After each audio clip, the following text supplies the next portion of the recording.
He's attempted 7 passes in the 2012 season.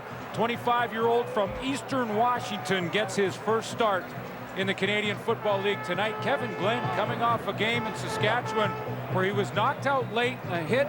They gave him a couple of headaches. He's back, went through the concussion protocol. He starts tonight. At 7-5, John Hupnagel's Stampeders, same record after 12 games as a year ago. Had a 4-game win streak snapped in Saskatchewan last week. And on the other side, Kavis Reed trying to snap a 4-game losing streak. That's the longest in his tenure as the head coach. And really a must-win for the Eskimos if they entertain a shot at home field in the Western Division playoffs. Underway here, and this is Weldon Brown with flags flying. Brown getting to the outside, and Darius Brooks will take him down at the 33-yard line, but flags were flying on the near side of the field.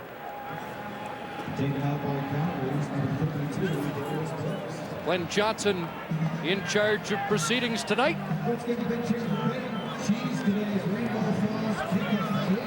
Both Kerry Joseph and Stephen Giles are nicked for the Edmonton Eskimos.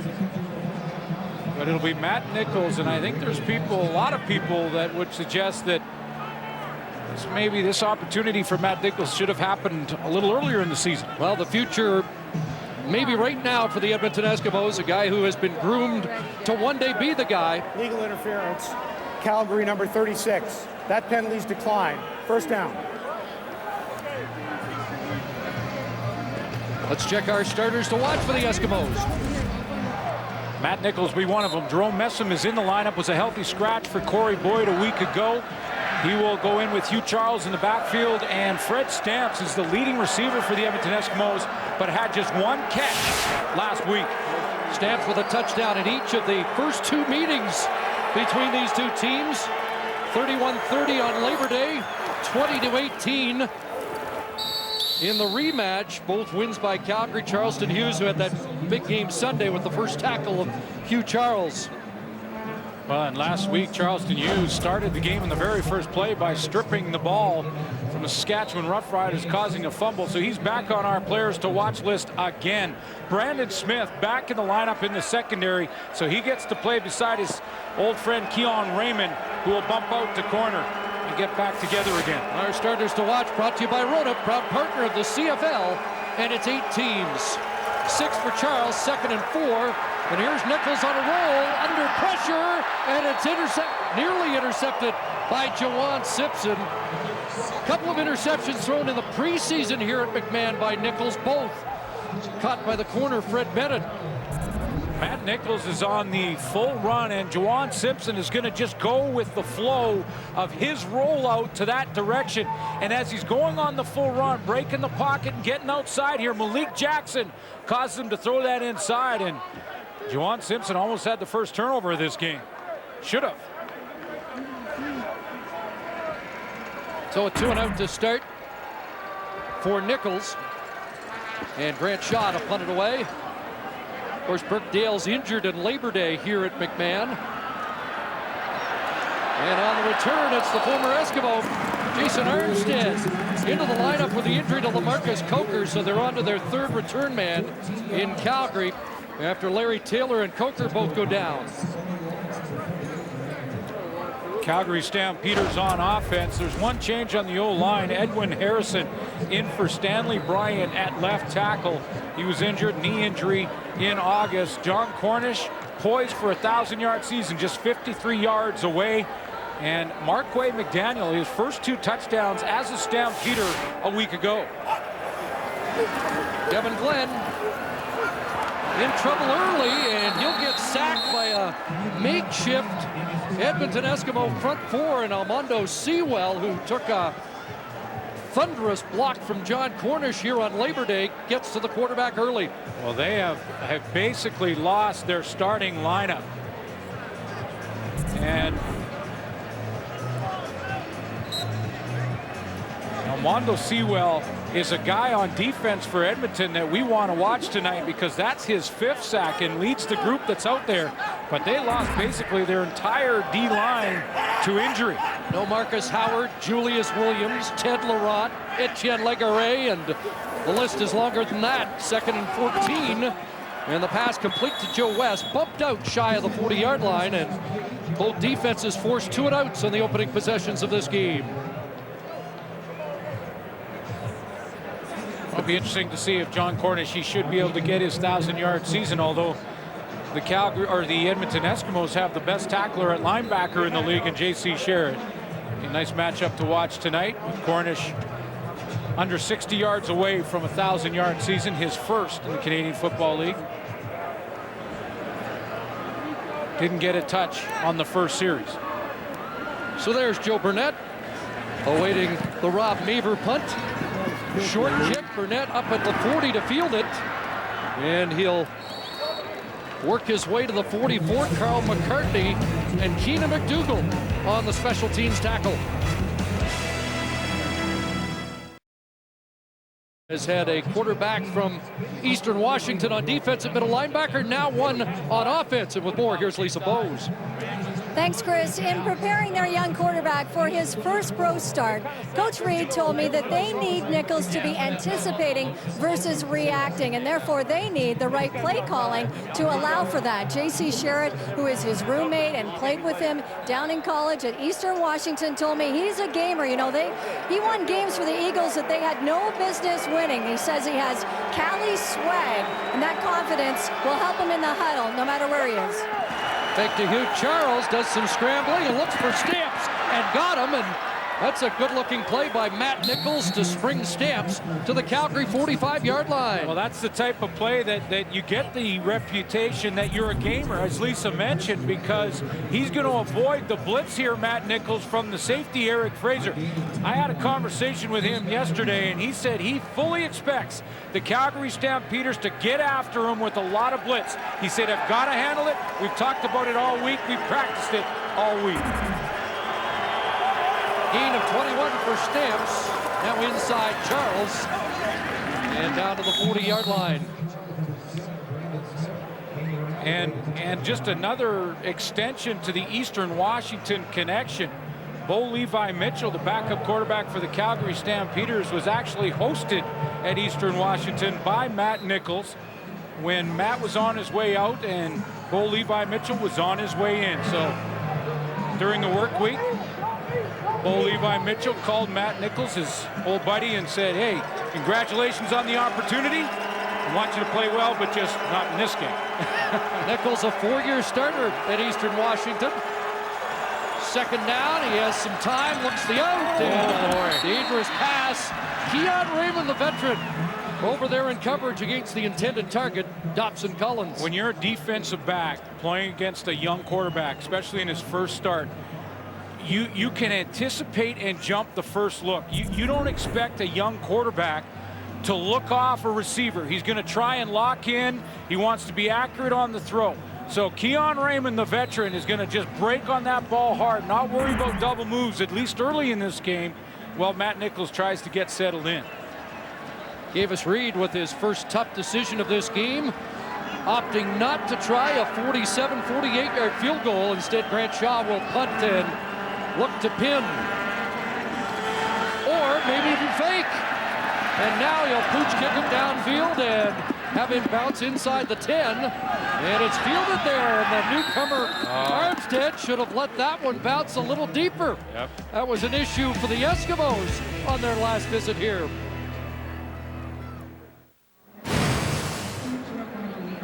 Grant Shaw is going to take this and take a look and see if he gets the outside and maybe a fake here. And when he doesn't get the corner, he's going to pooch kick it. Now, Jason Armstead, if you're on the 10-yard line and or inside the 10, you've got to start thinking about, should I give up a safety or give up, not a safety, but give up a single point on this play? He elects not to, and now Calgary starts deep in their end. Backed up, John Cornish time, and Cornish tripped up as he crossed the line of scrimmage by TJ Hill, and a gain of 2 for John Cornish. Defensively, the Edmonton Eskimos, we've talked about all their changes. So Mondo Sewell is the one guy in that middle that's had some success, and maybe they can follow him by example. 5 sacks, 1 already tonight. There's J.C. Sherritt with his 101 tackles already on the year, and Joe Burnett has been one of the top newcomers to the league defensive back.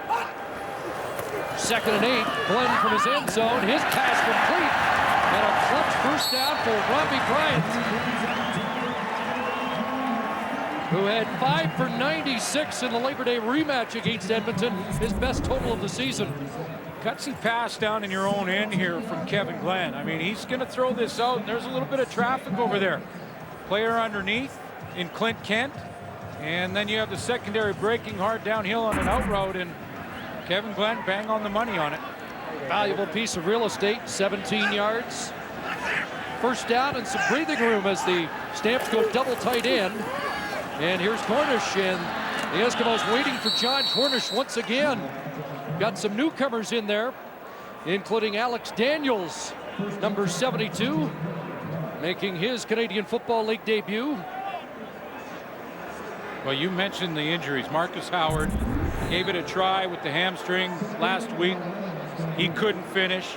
Ted Laurent's been out 5 games. Julius Williams out 3. And they're trying to patch this D-line together. So far, they played pretty well up front. It's early in this game, but it's a good start. And up out of his stance early, Jamichael Dean, the right tackle. How about 15 different defensive linemen suiting up for the Eskimos here in week 12? That really is amazing. Calgary number 64. 5-yard penalty. We'll repeat 2nd down. We'll hold the clock. Rashad Jonty, Claude wrote, no longer with the team. The rest of those on the right column are injured, including probably your de facto starters if everybody was healthy. Well, absolutely. Ted Laurent still leads the team with 5 sacks, and he's missed 5 games. No sympathy from Calgary, though. We'll get to that later. They are 2nd in using defensive linemen this year. Out of the backfield, here's Cornish. And John Cornish will get drilled just beyond the 20-yard line.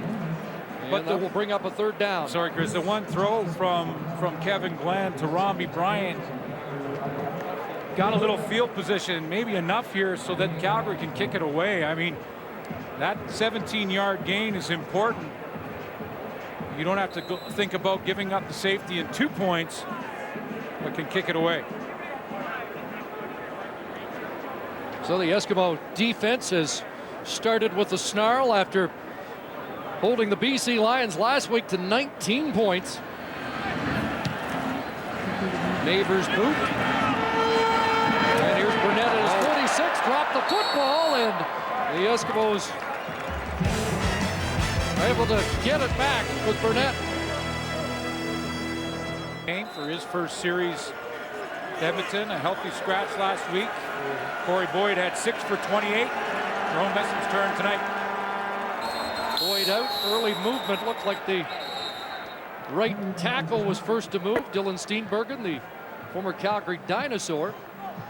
But we'll wait to get an official call from Glenn Johnson. Procedure, Edmonton number 62. 5-yard penalty, repeat, 1st down. And it is the Lethbridge, Alberta product. Steenbergen at right tackle, and Scott Mitchell makes his first start at left guard. So it's a reworked offensive line too for Edmonton. 1st and 15. Short drop. Looking for Shamad Chambers, who makes the catch up against Fred Bennett on the corner. Nice throw to the back shoulder of Shamad Chambers. And this is the Matt Nichols. Nice accuracy, because this is deliberate to throw it behind Chambers and have him react. Doesn't hesitate, quick decision, and to that back shoulder. 16 and a 1st down to the rookie out of Laurier, and here's Jerome Messam just tripped up. That looked dangerous, and Junior Turner prevents a huge gain for Messam as the Bishop's defensive end brings him down. Oh, you're right about that, Chris. Junior Turner, he redirects himself to catch Jerome Messam here, or Messam is off to the races. The next guy he sees is Eric Fraser, the safety. Just tripped up. 2nd and 3. Another short drop for Nichols, and the pass delivered low and incomplete. Wanted Messam out of the backfield. Malik Jackson right there underneath that throw. Remember, it was Malik Jackson got that early pressure, almost resulted in an interception to Juwan Simpson. And as expected for a young quarterback in his first start, he's going to that first option immediately. And so far, Calgary has had a pretty good jump on that, been close to a couple balls. So far, Matt Nichols 2 for 5 in this game. Well, we mentioned the Eskimos struggles on the defensive line, keeping people healthy, and now Calgary with yet another injured D lineman. That's the newcomer, Michael Stover, in his first game cut in training camp. But with all the injuries on the Calgary defensive line, Stover called back, playing for DeMonte Bolden, and they're looking at his left ankle. Well, it's almost as bad as the Edmonton situation. You think about Chris McCoy, who had 3 sacks for the team when he was injured. Torrey Davis part of that. Kevin Dixon was in there. Justin Phillips hurt. I mean, it's almost the same as the Edmonton situation on the defensive line. In fact, there's a few teams. And the only guy on the right side, Torrey Davis, traded to Hamilton. The rest of that group on the injured list, and most of them on the 9-game. That's that time of year. Saskatchewan's going through some injuries on their D-line. They'll play the BC Lions tomorrow. It's that time of year. Teams are getting banged up. The backups come in. This is where your depth comes through. And the importance of your general manager bringing that depth in.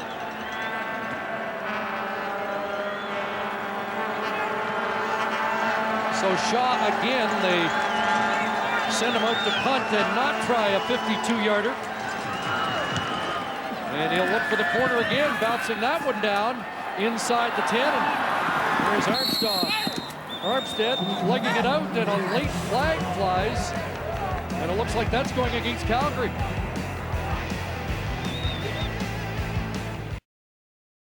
Going against Calgary, a late hit here for Malik Jackson as Grant Shaw gets shoved out of bounds. The Calgary Stampeders early in the year had some discipline issues. Came to too many penalties. They were pretty good last week, though. Just 5 for 25 yards. All procedure calls last week, so they got away from the unnecessary roughness, but a bad decision by Malik Jackson there puts his offense in a hole. So the Stamps have had field position starts at the 3 and now the 2 here in this first quarter. Direct snap, John Cornish getting a little closer to 1,000. Came into the game the leading rusher in the CFL and 53 yards away when the night started. And that's 7 for Cornish.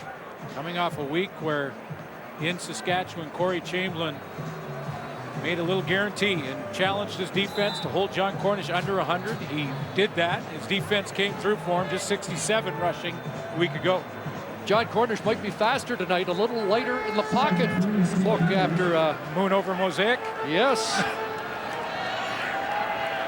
A fine for getting a little too personal with the fans. Oh boy. Glenn in trouble, and down he goes. There is a flag. That's Sean Lemon with the pressure. And this Eskimo front is revved up. Jermaine Reed in a defensive tackle, and let's see who the penalty's on. Offside. Edmonton number 35. 5-yard penalty. First down. Big penalty against defensive halfback Weldon Brown. Oh, it is. Big, because Calgary caught deep right around the 2-yard line. Last play, Sean Lemon was not blocked. Double tight ends, first down, more flags. Glenn takes a shot for Forzani, and Johnny Forzani brings it down. Out fighting Rod Williams, who ended up with the football, but unlike a play on Monday, that simultaneous catch is legitimately going to the offense. Well, we have the regular refs, and this is offside. Calgary, I believe. Offside. Calgary number 80. Wow. 5-yard penalty. Repeat, first down. And how often is it the guy whose number is called is the culprit? Well, and as big a penalty, if not bigger than that by Weldon Brown a play ago for the Edmonton Eskimos. This time Johnny Forzani, he had his offense out of the hole with a nice catch on the post, but was offside. Forzani led Calgary in receiving last week in Saskatchewan. Had a touchdown in the last game against Edmonton. So 1st and 15, Cornish inside, and John Cornish gets stacked up and tossed back. Boy, they're loading up to stop number 9 in this first quarter. Well, you know, J.C. Sherritt's going to be pretty fired up. 101 tackles on the season. He just needs 5 a game now to set the all-time record, finish out the regular season. That's set by Calvin Tiggle. He's going to be fired up. He was nicked in the Labor Day game when these two teams played the first time this year. Still played well, had 8 tackles in that game. There's the all-time record holder, and Calvin Tiggle did it in Toronto in '94. And 17 away from the team record held by Willie Pless. There's Nick Lewis on a 2nd down catch and conversion, and he's the league leader in that department. Nick Lewis, and with that catch now 14th on the all-time list as he passes another on the ladder up, this time Earl Winfield. Well, and clutch because he gets the first down, and Nick Lewis is going way inside here and then just finding that soft spot in behind the linebacking core. Just kind of turns out and sits there and picks up another key first down, the 22nd time this year he's done that. Here's Cornish, 10 yards on the game prior to this carry, and a little more there as he gets up to the 35 and has 9. Needs some big plays to get that field position back, and that was one for Nick Lewis, who now passes Earl Winfield, now 10,130 yards. Should be able to catch Tommy Joe Coffey if he stays healthy this year. And the next guy to pass is a moving target. We don't have him on this list, but it's Arlen Bruce in BC, and he continues to rack up the yards. Double tight end. Nick Lewis started the season 26 short yardage team out for Levi Mitchell. And it looked like the initial surge enough, and there's J.C. Sherritt to grab the quarterback and toss him back. Eastern Washington against Eastern Washington. Mentioned he needs 5 tackles per game to get the record. He's well over that of the season. A little bit of a limp on the middle linebacker. And you mentioned it, he has been hobbled of late, and that doesn't look good. Trying to stay in there. He was fighting it to stay in the huddle. So Simone Lawrence will check in. So another injury concern at the Edmonton sideline. First down, Glenn back in, and that one almost picked off. A dangerous pass, and Weldon Brown got a paw on it, looking for his first pick of the year after 5 last season. Boy, he got a nice jump out of the break here. As you can see him just to the left of your screen working on Nick Lewis. And you've got to believe every defensive halfback or that adjusting linebacker who has 82, especially on 2nd down, gets the big wide eyes and knows the ball's coming in his direction. Eskimos did not have an interception last week after 9 consecutive games of 2 or more. Here's a throwback to the near side, marked by McDaniel. Will stumble, and he won't be able to advance for a first down up at the 38-yard line. 9 plays to work it just shy of the 40, and so Calgary works its way out of a big hole again, but they'll have to punt. But they're chipping away, Chris, and the Edmonton Eskimos have not been able to take advantage in this first quarter of their superior field position, and it's been big time when you talk about where Calgary's had to start from. But they're chipping away, getting a little more field position back, and this punt should help in that regard.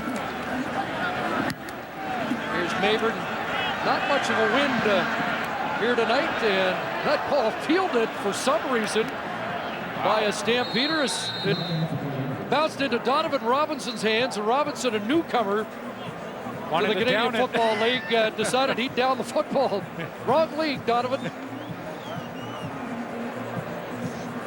And that hurts that field position that they just clawed back out of. And the Calgary Stampeders And Mark Killam, the special teams guy, said, a coach will come over and just remind him. We covered a lot of things, you know what? No yards. Interference.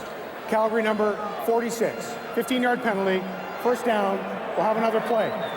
Mark Killam saying, I thought I covered everything that you needed to know coming in, except, oh, by the way, we don't down him here. You got to give 5 yards, and that's a 15-yard penalty. He took that confidently, didn't Yes, he did, because it looked like it was going to bounce back. He didn't want to lose any field position.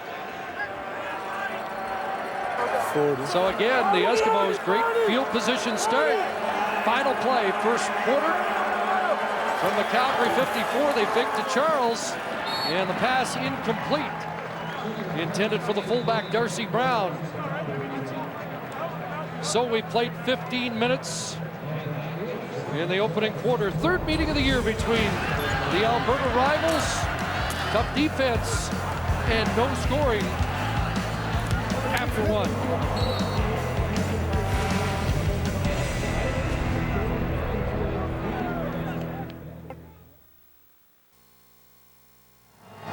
Our first quarter stats brought to you by Rona, proud partner of the Canadian Football League and its 8 teams. Now, Calgary has to feel pretty good about that first quarter because of the field position advantage Edmonton had. They have the edge in the numbers, but the Calgary Stampeders started in 3 series on their own 35, their own 3, and their own 2, and Edmonton came away with no points in that first quarter with that field position advantage. It's a typical story for the Eskimos. 39 first quarter points all year.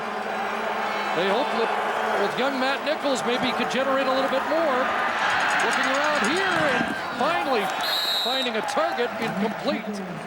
Dobson Collins, the intended receiver. And once again, the Eskimos have to kick the ball away. Well, what I've noticed first off for Matt Nichols in the first quarter was that he's seeing a lot of pressure and he's not able to set his feet and really get comfortable. He made 2 good throws in the first quarter. One was on the run, and one was with a quick reaction throw to the fade on the outside on a throw behind to Shamad Chambers. Other than that, he's been on the run and bouncing around in the pocket. That was one of the concerns, how fast this game would be for him. He felt it was starting to slow down in the Hamilton game. There's Armstead with a good return. 17 for Jason Armstead. And of course, an Eskimo a year ago. Good return by Armstead. And good to see Kevin Glenn back this week after that hellacious hit at the end of the game against the Saskatchewan Roughriders that knocked him woozy. Yeah, it was very late in the game, Odell Willis, and you can see the hit coming. Bo Levi Mitchell went in after that to throw the Hail Mary that fell short. Saskatchewan snapped their losing streak and Calgary's win streak. Went through all the concussion protocol, and they ruled it was not a concussion. John Corner's big gain, open field, and he's gone over 1,000 and into the end zone.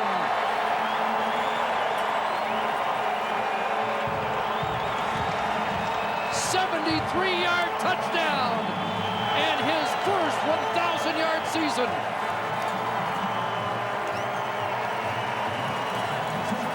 He hits the 1,000 mark in style.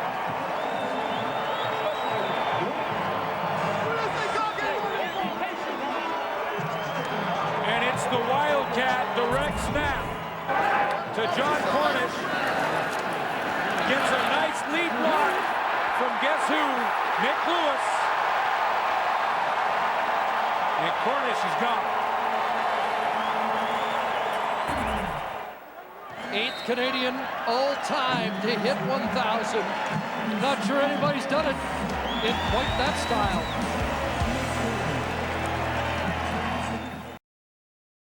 $59-yard run in the Labor Day rematch for a touchdown was decisive, and here a 73-yarder for John Cornish to go over 1,000, and the 8th different Canadian to do that. Of course, last year Jerome Messam, who was in the lineup tonight for Edmonton, got there. Remember Sean Millington for the BC Lions back in 2000, and Normie Kwong is interesting. More on him as this game goes on, Cornish's pace. And the Kwong angle got a lot more interesting with one carry, didn't it? It absolutely did. Here's Weldon Brown bouncing off first contact and trying to find something. And finally, Chris Randall brings him down. An awful lot of work to get back to the 20. You can't make those 70-yard plus runs without some help from your friends. And this is where Nick Lewis shows great patience as he starts out in the receiving corner. Now watch in the bunch how he comes out. He's looking up. Who's the most dangerous, that one or this one? Makes the right decision to go to Donovan Alexander. That one's too far. Joe Burnett's not going to make the tackle. Watch this hit in the open field. Knocks Donovan Alexander, the safety, on his heels and on the ground, and John Cornish hits the end zone.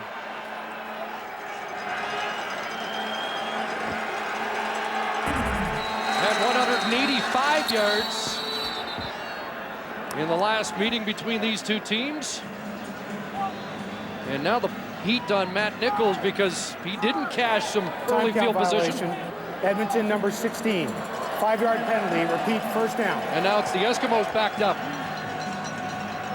Just like that.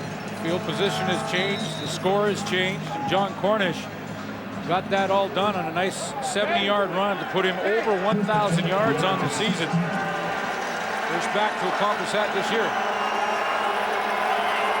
Punch formation wide side, handoff Charles.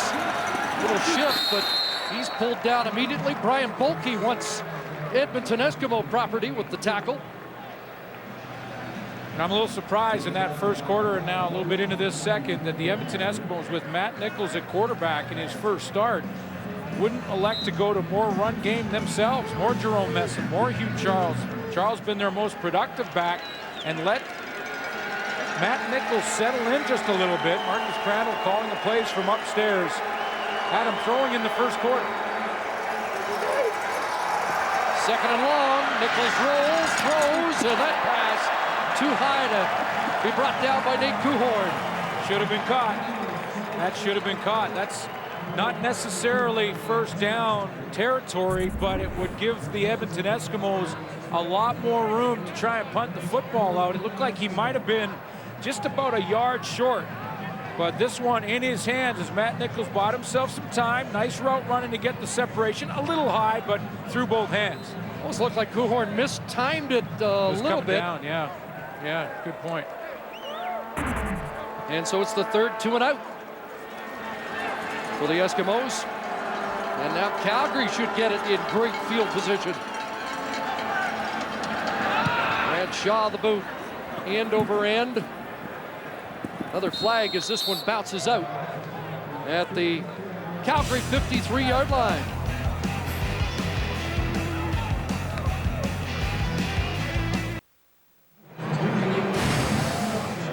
So much for the old rule that they always get the retaliation. Matt Walter's going to get the only penalty here in this exchange with he and TJ Hill on the sideline. There was a couple holding, and then Hill grabs his mask and rips it off his head with an official standing right there. Didn't get that call.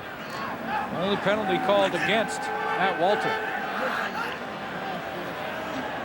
I thought it was the retaliation they got. So Calgary will start at the 44. Here's Glenn, pocket collapses. He steps up and is brought down at the 48. J.C. Sherritt's back on the field. Coming into this game, John Cornish is on pace to get very close to Normie Kwong's all-time record of 1,437 rush yards in one season in 1956. But we should qualify that by showing you that Normie Kwong did it in 15 games. It was a 16-game schedule back in 56, and he only played 15 of them, missed the last game of the season. So Cornish is well below that pace in a 15-game schedule. Of course, Kwong did that as an Edmonton Eskimo. That pass complete. J.C. Sherritt has gone to the sidelines once again for Zanny the catch in front of Joe Burnett. And just to finish the thought on Kwong versus Cornish, John Cornish now under 400 yards away. If he averages 72 yards a game for the last 5.5 games, he gets there. But I hear you on 15 games versus 18. Yeah, and that takes nothing away from what John Cornish is accomplishing this season. But we just want to make sure people understand that Normie Kwong did that in 15 games, 14-37. Here's Cornish, left side. Munoz is there, and a gang of Eskimos bring him down after a couple. So we'll monitor J.C. Sherritt on and off, and now see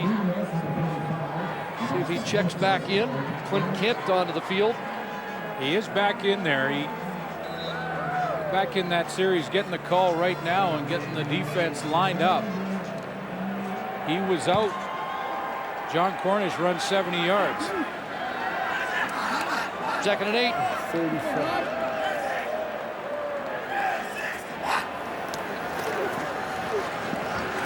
Pressure on, that pass in and out of the hands of Markway McDaniel, incomplete.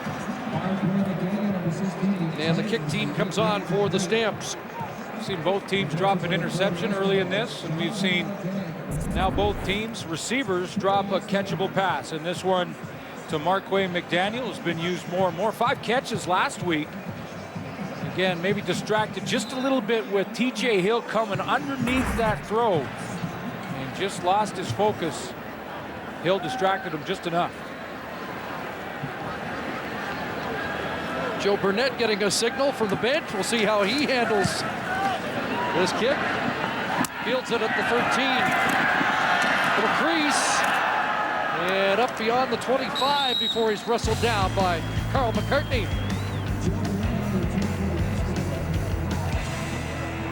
Check-in, getting close to 800,000 pounds en route to the goal of 1 million. We have 1 sack so far tonight. Edmonton Eskimos, Elmondo Sewell has one. Surprised we haven't heard from Charleston Hughes just yet. Usually by this time in the game, he's got 4 tackles, 2 forced fumbles, and a sack. Now Matt Nichols got to find a way to kickstart the offense. Hughes with pressure, and Messam pulled down. Jawan Simpson having a heck of a year at middle linebacker himself, but overshadowed a bit by J.C. Sherritt and Adam Bighill in BC. Great close. Yeah, he's having a great season, and yet will be overshadowed by J.C. Sherritt here and his tackle totals. Adam Bighill in BC playing very well in the middle of their defense. But that's tremendous closing speed. Loss of 4, 2nd and 14. Nichols out of time, and down he goes, and there he is on cue. Charleston Hughes. I was wondering what's going on. You know, I think over the last month and a half, Chris, Charleston Hughes has now inserted himself into the conversation with regards to outstanding defensive player. And we mentioned Adam Bighill, J.C. Sherritt, but I believe you've got to put Charleston Hughes in there out of the West now. The way he's played the last month and a half. 7th sack. And in his last 6 games prior to tonight, 22 tackles, 4 sacks, 4 forced fumbles, and an interception. Here's Armstead, flag down. Armstead got outside, and Grant Shaw has to take him out. Eskimos indicating this one is coming back. But Jason Armstead has looked dangerous in his return to the Canadian Football League. I think it is coming back, but he stays in shape. 106 games played in the CFL. Hired gun.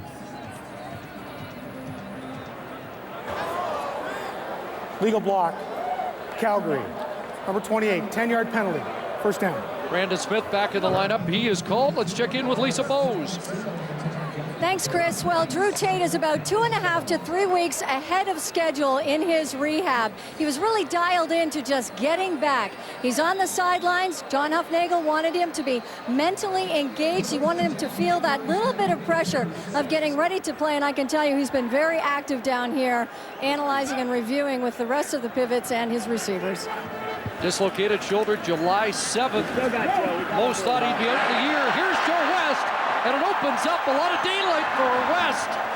Down inside the 45-yard line. And we should mention again that Drew Tate is number 3 on the depth chart and will be for a couple weeks, but busted coverage here for Kevin Glenn as he gets Joe West on this crossing route. And when he does, No one picks him up on the other side. Now, sometimes you can play a combination coverage where you're man-to-man on half the field, zone on the other half. And if the man comes from the zone side to the man side, he could be that wide open. Did that make sense? I got you. 30 for West, and now Matt Walter. The fake and wide open. Johnny Forzani, touchdown. What a play fake by Kevin Glenn, and Forzani has his 3rd touchdown of the year.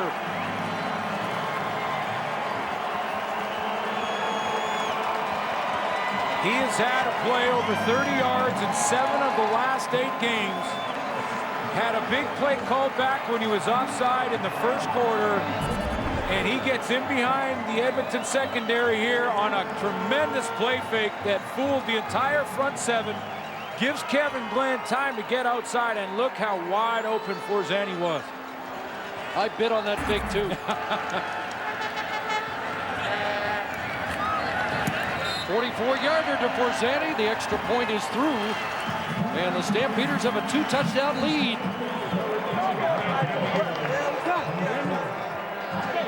Big plays have done the damage tonight.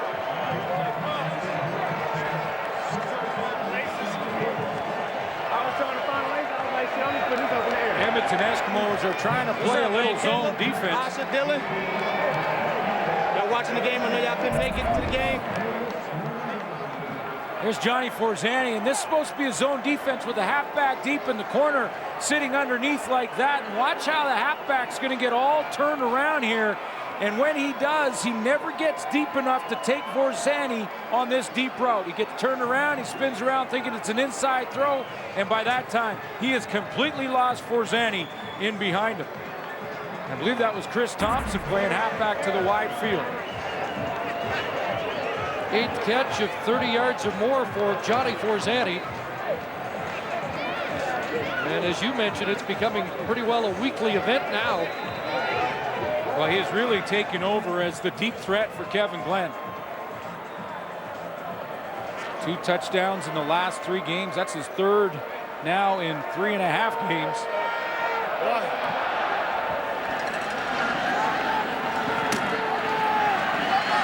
There's Weldon Brown.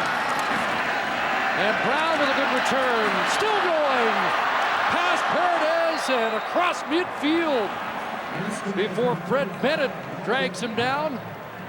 There is a flag up around the 50-yard line. Would be a 51-yard return. Chris, you talked about the importance of this game for the Edmonton Eskimos. I mean, they just cannot afford to drop another, and down 14-0. Tripping, Calgary number 30. It's a 10-yard penalty, 1st down. Yeah, you could see Paredes awkwardly tried the trip that was, and hurt himself. I guess hurt himself. Wasn't enough to bring down Weldon Brown, but that's a dangerous play for both the returner and the would-be tackler. Here's Nichols, and he has a completion. Matt Carter a catch, and suddenly the Eskimos in business offensively. A couple of receivers out of the lineup for the Edmonton Eskimos, including Kerry Koch, who had become one of the top receivers for them in the last 3 weeks, but Matt Carter picks up the slack a little bit. It's a big play down the sideline, and as he just rolls from the inside position. Down inside the 20. Here's Nichols looking for Fred Stamps to ball, and he's got a touchdown. How'd he come down with that?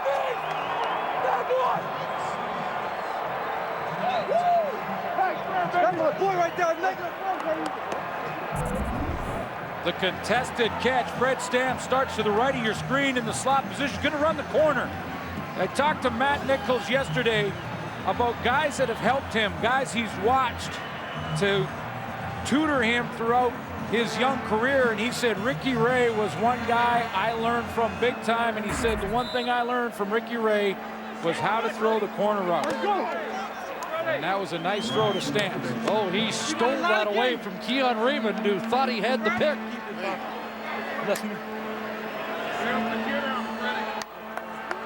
He just out-muscled him. Maddie!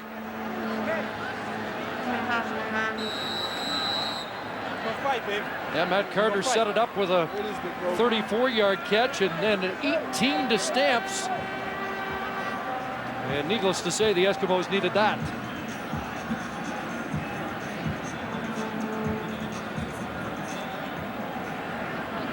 Late player coming on for the point after. Time count violation, Edmonton number 11.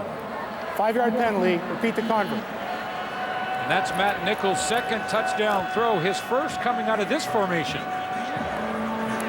He had an issue on a snap, and he had to roll out. Final play of the first half on the Labor Day rematch. Puts this one down cleanly, and Shaw puts it through. And we got a little set to after the whistle, Steenbergen. And I think that's Kenny Petway, the former Eskimo that got tangled up. It feels like we're in the Battle of Alberta somehow. I don't know that there's a more important drive than that one for this Edmonton Eskimo football team this year. And a young quarterback to boot. Absolutely. To get a little confidence offensively, to respond to a 14-point deficit. And you talked off the top of how important this game is for Edmonton. They just cannot lose another. We have offsetting major fouls, unnecessary roughness both ways. Penalties offset. There's no application. We'll kick off.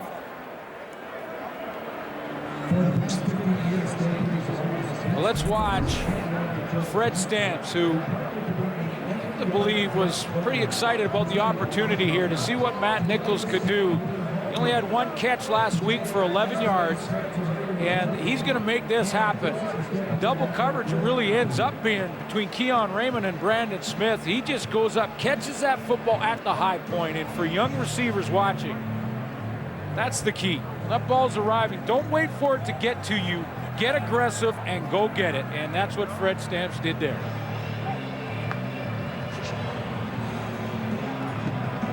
So Stamps with a touchdown in all 3 meetings against Calgary this year. And he is into the year. Mookie Mitchell to say, hey, Nichols got to come back to me. You did that a few times in your career, didn't you, Coach?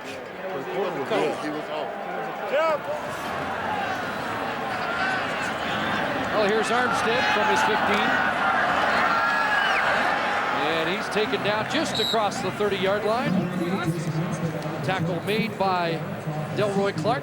I'll tell you, though, that drive by Matt Nichols gives this defense for Edmonton a little hope, because Kevin Glenn's at 80%. His completion percentage, since he's been the starter for Calgary, has been second in the CFL only to Ricky Ray. Just over 67%. It's been accurate and successful with this offense. Pretty impressive numbers. The Eskimos have to find a way to prevent the big play. Coming into this game, they'd given up 9 against Calgary, 3 more in this first half. McDaniel's got a catch. And a late flag back in the Calgary offensive backfield. Big play considered a run of 20 or more yards or a pass of 30 or more. Major foul, unnecessary roughness, Edmonton number 96. We're about 15 yards from the end of the play. It's first down. It's another newcomer in his first game, Brandon Lang. Former San Diego Charger, a dozen games the last 2 years in San Diego. Played a little arena as well. And Kavis Reed, talked to him about Lang yesterday. He said he's got good long arms. He can keep the offensive line off him. He just has to tell him now on the sideline, just remember, stay disciplined. Net gain of 23, an 8-yard pickup by McDaniel, the 15-yarder, and here's Corners bouncing off contact. How about that strength? And then he was bouncing into Dimitri Supas, and it's a first down run. Pretty impressive stuff for John Cornish. He's over 100 for the 4th time this season.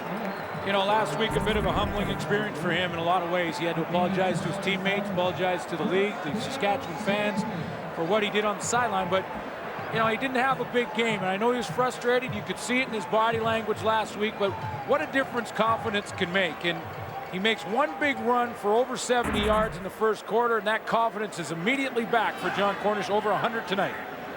Again, 185 in his last game against Edmonton. He had a 113-yard first half in Saskatchewan. That pass complete. Marquay McDaniel down inside the 20. And now the Stamps offense firing on all cylinders. 25 for McDaniel. Marquay McDaniel is going to line up inside to the short side of the field, and a lot of zone coverage from this Edmonton team. So if they can't get pressure up front, these receivers in Nick Lewis and Marquay McDaniel will find those seams in the zone. And so did Johnny Forzani, getting in behind that 3-deep zone. First down Stamps at the Eskimo 18. Corner straight ahead. Pounding it for another first down. That's at least 4 runs of 10 or more for John Cornish in this first half. Jockeying up the yards and threatening to score again. We've hit the 3-minute warning here in Calgary, and when we're done in the first half, it's GMC Live at the half. We'll check in with Dave, Matt, Schultze, and Milt. And I'm sure John Cornish will be a topic of conversation. He's shown the Eskimo defense his backside a few times tonight. Matt Walter pounds it inside the 5. John Cornish had 116 yards tonight. So his best first half of the season. Well, the last time he got in a little bit of trouble early in the year away from the game was when he had a bad game against the BC Lions. In fact, their entire offense did running the ball. He had minus 5 yards, I believe, that day. Kind of called out his O-line. The next game in Hamilton, he had 170. And he had a tough week off the field last week, and he's got over 100 in one half of football coming back. Stampeders have called a timeout as they go over the 2nd and 4 call, 2nd and goal from the 4.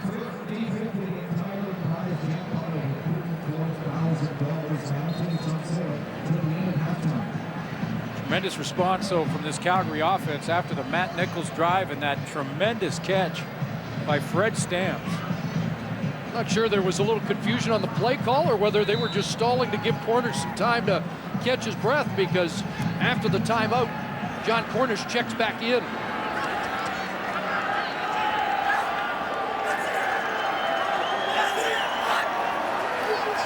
Kevin Glenn, Cornish releases into the end zone, and McDaniel couldn't bring it down. He had him. He was open. Kevin Glenn knows it. He had him. They bunched up a little bit. The 2 receivers to the wide field. Rami Bryant one here, and there is Marquay McDaniel, who's going to get open in behind. And Kevin Glenn tries to thread the needle. I wonder if the corner of that post, I don't think it did. He just had to throw it to that spot. Overthrew it a little bit, and McDaniel couldn't make the reaction to get to it. He knew it. Made that connection twice last week to McDaniel for Marquay's first 2 Calgary Stampeder touchdowns.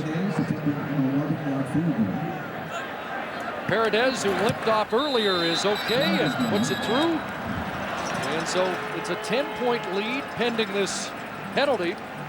See what the flag's all about.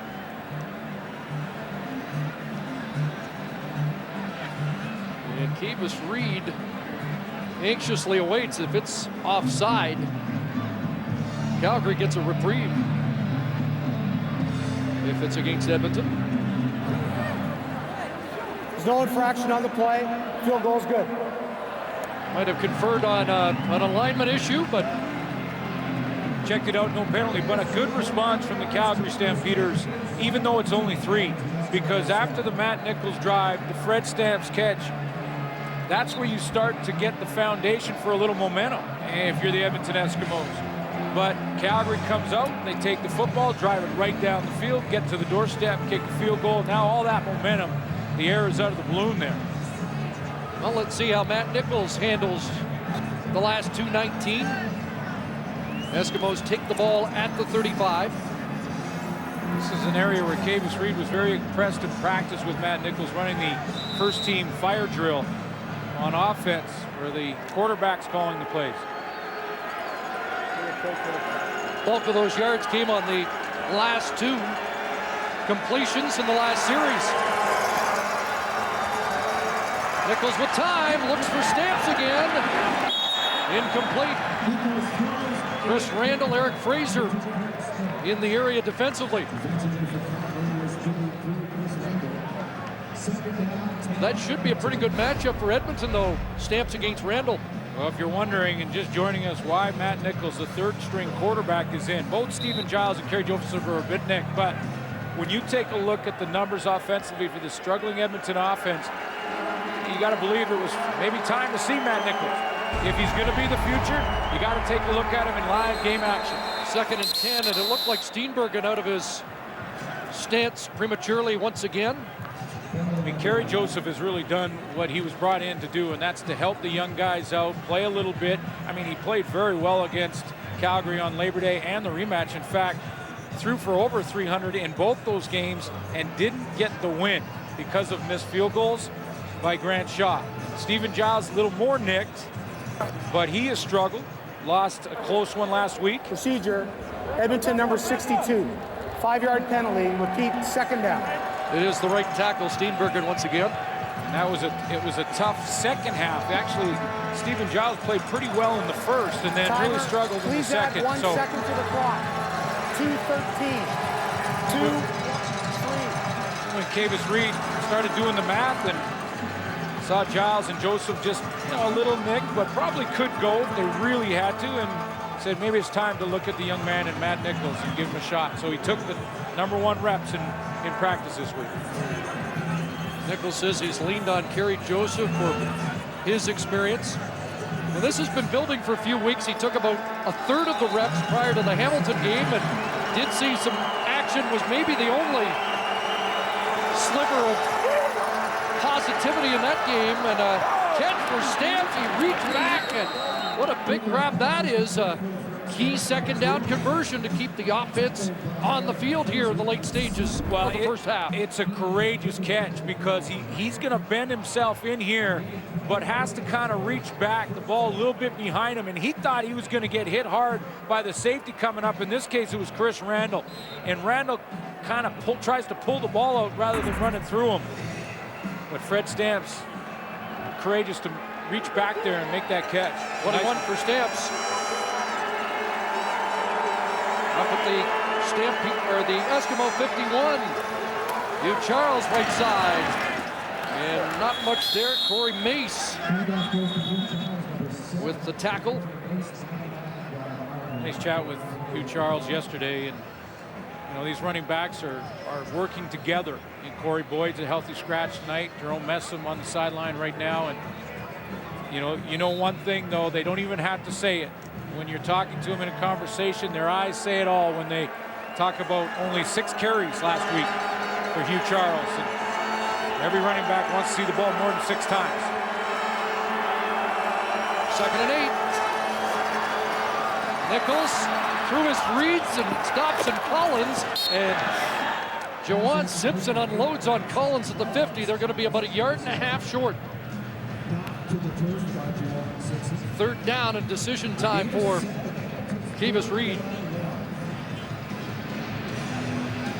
It's almost that half yard means that they won't measure it. So Kavis Reed doesn't have that luxury, that extra time to make this decision, and he's leaving the offense out there. Down by 10, and he didn't hesitate. They do mark it just inside the 50, so just over 1 yard away. And the handoff inside, and Charles going to be close. Looks like he's got it. It's interesting here.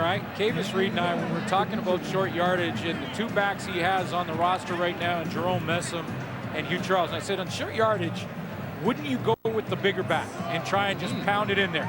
And he said, actually no. He said, they like Hugh Charles on short yardage because he can bounce it and change direction quickly. He said, A lot of teams defensively going to jam up the box, bring linebackers and DBs in there, and try and stop the downhill runner in Jerome Messam. And they feel like Hugh Charles can take it if the hole is jammed up, can bounce it, and maybe make a big gain out of it. When Johnson signaled first down, the Stampeders sidelines erupted. They want a measurement. I'm not sure if we're going to get one or not. It looks like they will bring the sticks out. And it certainly looked close. Well, and you can challenge a third down spot as well. Didn't look like Edmonton got a particularly good spot. And this is going to be close, I think. But there was an initial signal that Edmonton had a first down, and now another anxious moment for Cavis Reed.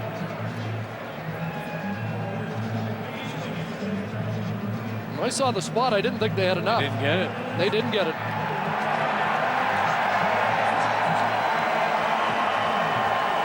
So a turnover on downs, and well, let's take another look at how far Charles progressed. Well, and I think Cavis Reed right now is looking for his challenge flag and thinking about whether or not he should challenge this spot. They are awful tough to overturn. Good tackle by Malik Jackson, who seemed to pull Charles back as he brought him to the turf.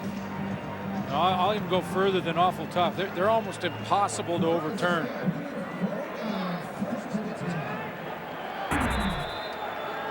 And you could see he'd like to, but he knows that it would be likely to no avail. Levi Mitchell into the game, and he throws a completion. So it's Eastern Washington against Eastern Washington for at least one play. And we saw that earlier in the season, where sometimes they just put in Mitchell even when it's not short yardage. And now Kevin Glenn checks back in on the offense. Just keep him warm, give him a rep. Eskimos in the midst of a late change here. Simone Lawrence flies onto the field. Here's Cornish flagged down, and this might be the Edmonton Eskimos getting personnel on the field too late. 31 seconds on the clock, and with that turnover on downs, Calgary a chance to add to their lead before the half. Plenty of time for 3-4 more plays. They can still think major here. Legal substitution, Edmonton. 10-yard penalty, first down. There was a lot of confusion there, and 2 or 3 Eskimos left late. And one came on late. And once the official has his arms up, you can't make those late substitutions. Now, J.C. Sherritt was one. 2 of the others that left late are newcomers in their first game. Desmond Lighton and Alex Daniels. Kevin Glenn has time. Into the flat, Joe West. He'll stop the clock, pushed out by Rod Williams. That only takes 6 seconds off the clock.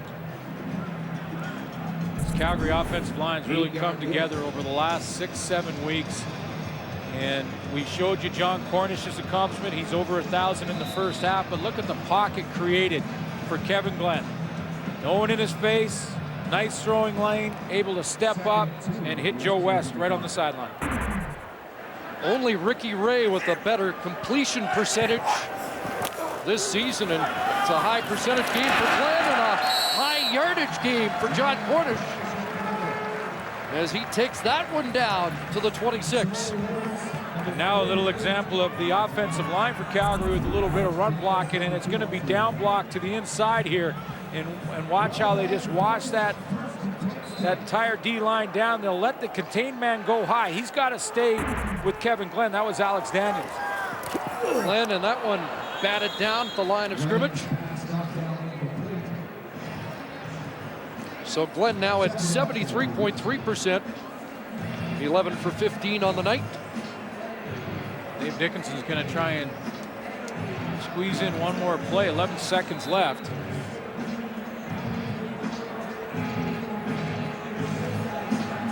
We continue to see J.C. Sherritt shuttled on and off the field. We saw him hobble off earlier, and you wonder, for you. 2nd and 10. Back in the hands of Cornish. And down to the 21, 22-yard line. Munoz slow to get up. You know, I like this call from Dave Dickinson because I'm sure there are some Calgary fans that'll think, you know, why don't you take a shot at the end zone here and try and really put the pedal to the metal on this Edmonton team. But, you know, take the points, run a running play where John Cornish has had a big first half. If he breaks that, you get the major. If not, you're in the middle for what should be a chip shot here for Rennie Paredes. So I don't think it's conservative. I think it's a smart football call. So from 28 away, Paredes puts it through. And on the final play of the opening half, Rennie Paredes adds to the lead. It's 20-7 for the Stampeders. What a huge first half for John Cornish. A milestone game. It's his 100th CFL game and over 1,000 on the season. Stamps with the lead at the half.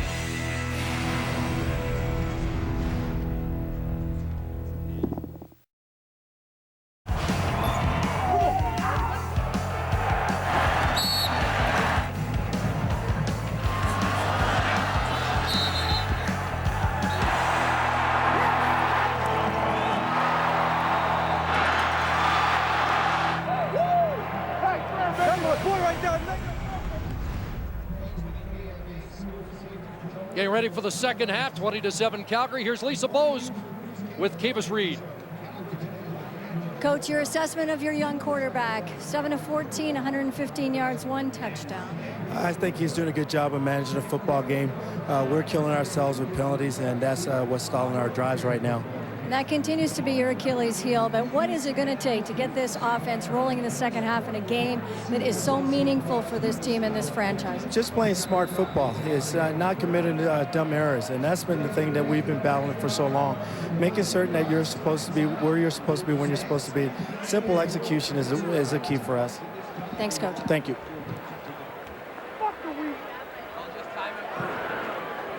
So here we go, second half. And it is Jason Armstead with the ball.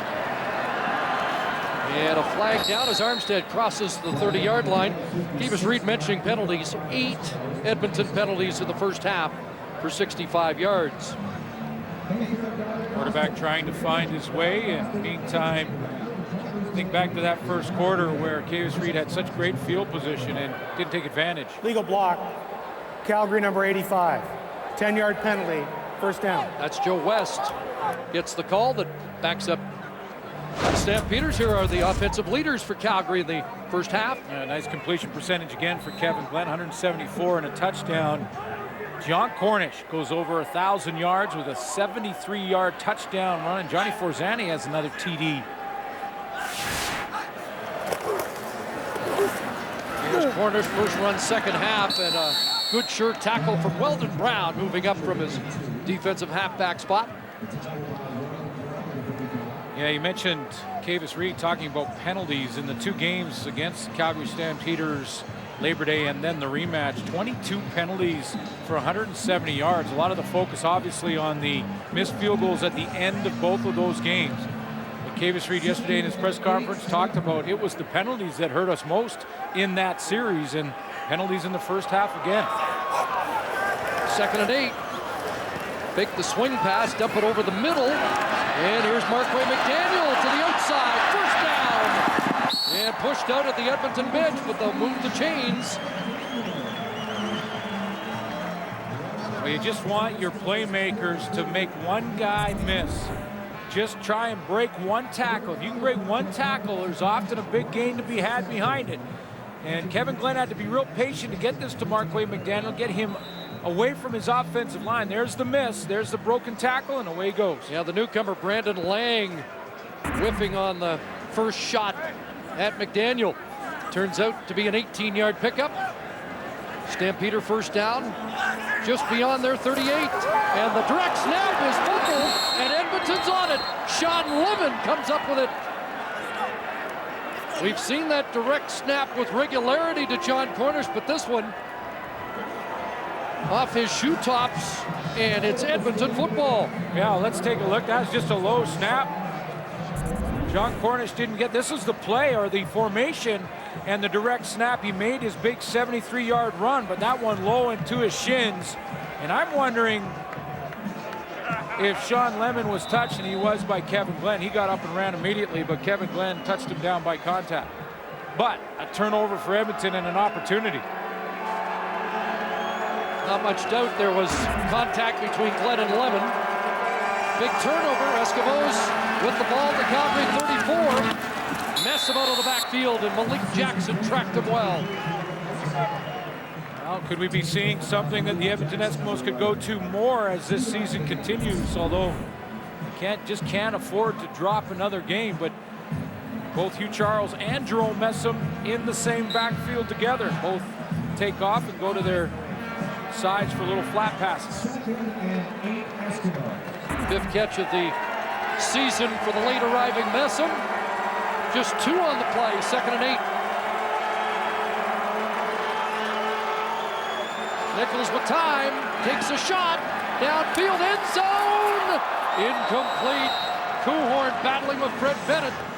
Fred Bennett almost got there, and he is searching for his first interception. And because what's interesting about that to me is that he had 2 in the preseason in a game against Edmonton, and guess who threw them? Matt Nichols. And almost had a 3rd in the game in the preseason. Hasn't had one in the regular season. Had his hands on that one. So the Eskimos will try a 39-yard field goal. Here's Grant Shaw, who missed on game-ending field goal attempts in the 2 previous meetings, and he has missed that one wide to the right. Armstead will stutter step and now will take a knee, but Shaw missed from 48 on Labor Day here.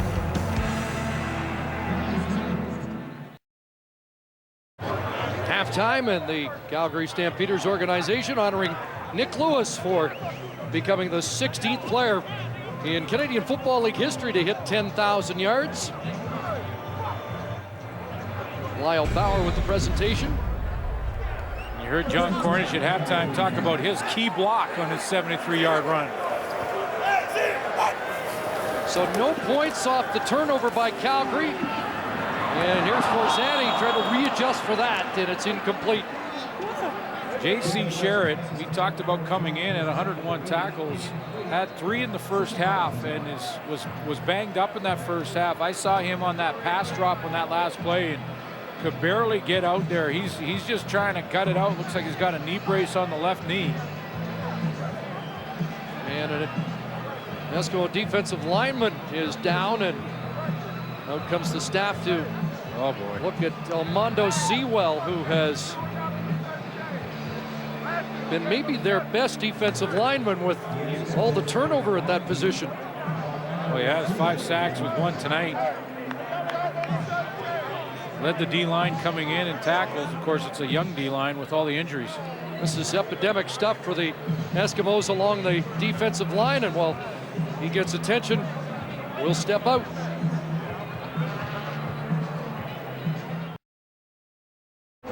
On his way to Regina. And there is Sewell. Joins a long list of injured defensive linemen in Edmonton. It is just amazing. And I asked Kavis Reed about it. I said, have you ever in your football time, ever, college, high school, whatever, never have we lost that many in one position.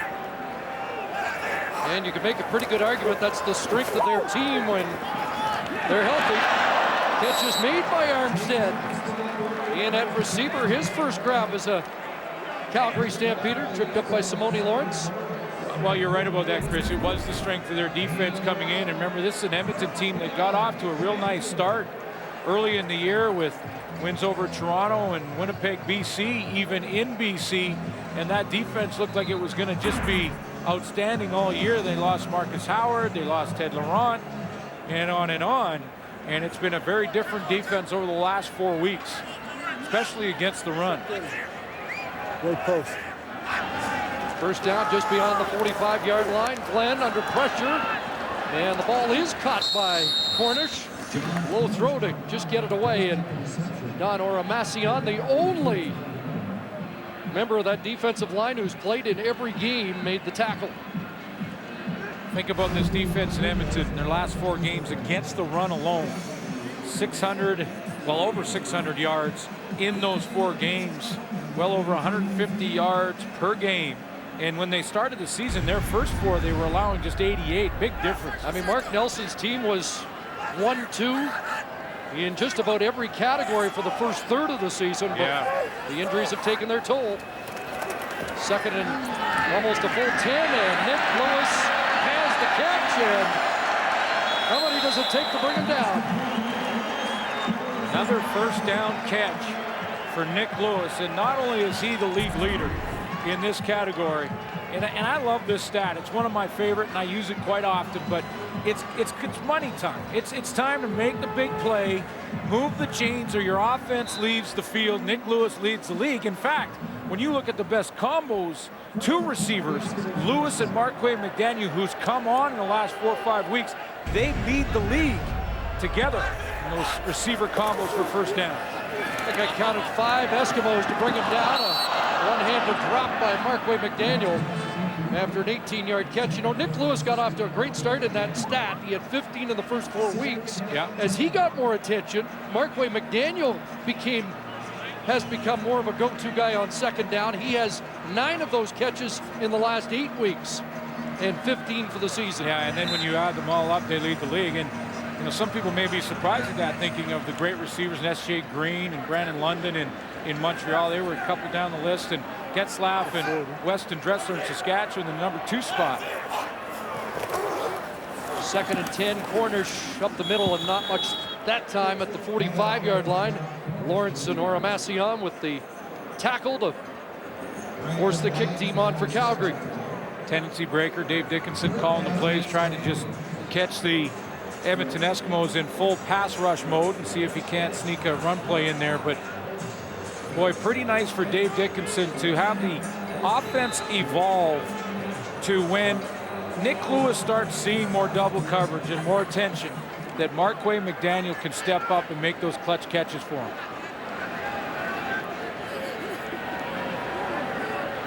Now Maver to try and pin Edmonton. Looking for the corner, and this one is just about perfect. Doesn't get much better than that, does it? Out at the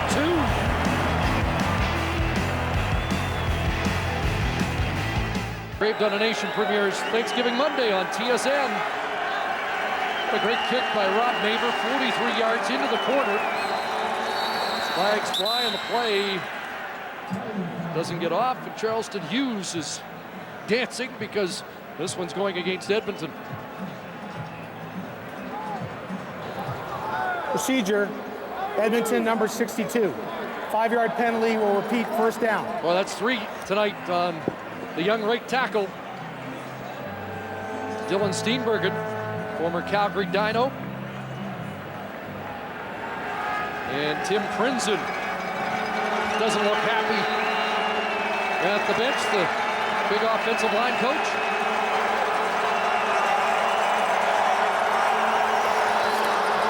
High shotgun snap, and Charles may not get out. It's a safety as Hugh Charles has dropped in the Edmonton end zone. Kenny Petway in there, swarming Calgary defense, and the play, timing of the play disrupted by a high snap. And when the shotgun snap goes high on Matt Nichols, and he has to get up and jump actually to bring it down, the timing is off, and Hugh Charles has no chance.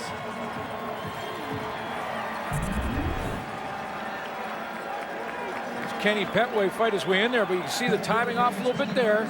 And Matt Carter couldn't get that block and get the push he needed. Kenny Petway just beat 2 men to get to the ball carrier. Tackled all 3. Wow. Dylan Steenbergen, Matt Carter, and Hugh Charles all tackled by Kenny Petway. So the lead is 14, and the Eskimos will have to kick off. Kavis Reed's Eskimos trying to avoid the first winless September in the history of the Edmonton Eskimos.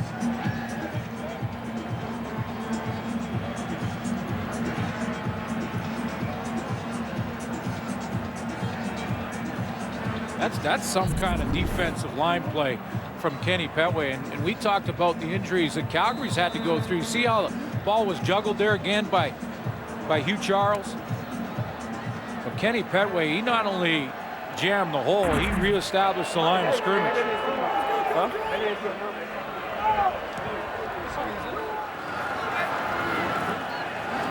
So they kick it off, and here's Armstead on the return. And Armstead tackled. That's Desmond Lighton, newcomer. Made his debut last week against the BC Lions in his second CFL game. Same school as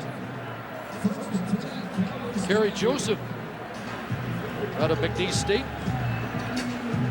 So a 14-point Calgary lead as Kevin Glenn goes back to work midway through this third quarter.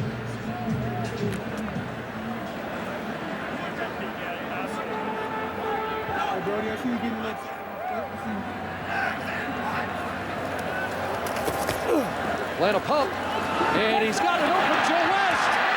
West gets in behind coverage, in behind Chris Thompson. And he comes up with another big play for the Stampeders.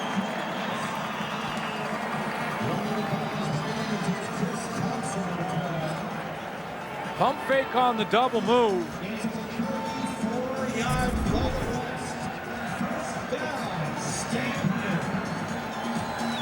Joe West in that wide receiver spot, but look how far he's brought his split down. He's right by that hash mark. He does the double move here, and you see the deep man in the zone staying on Marquay McDaniel inside too long. This time that was Joe Burnett.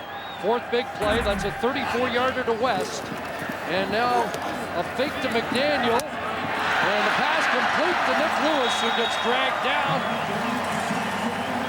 by Simone Lawrence. With all the injuries in Edmonton, the strength of the Edmonton defense now should be their secondary, but they have really struggled playing zone defense, especially the deep defenders.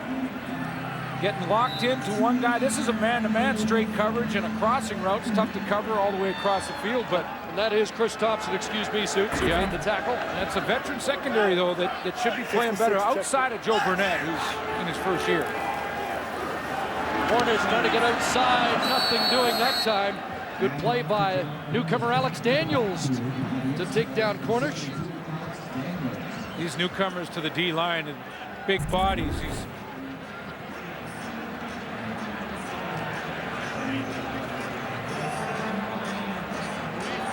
Stand-up position. I was going to say that they're trying to get used to that 20-second time clock in the huddle, and their cardiovascular fitness is the most important. Yeah, you can see Alex Daniels trying to get some air over there. Not 40 seconds between plays up here. No.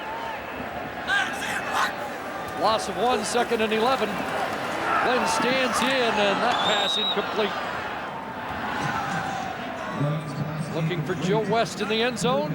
Another drive comes up short. Three guys in the same throwing lane. I think there was a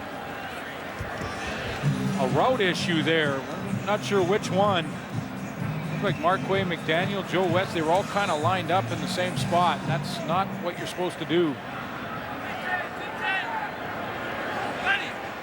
So Paredes looks for his third of the night.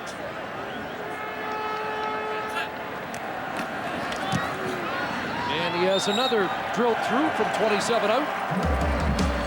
And the Stamps increase their lead. Go. And the real refs are back in the National Football League. I know there's more than a few people happy about that. Why, was there a problem? There was a little problem there.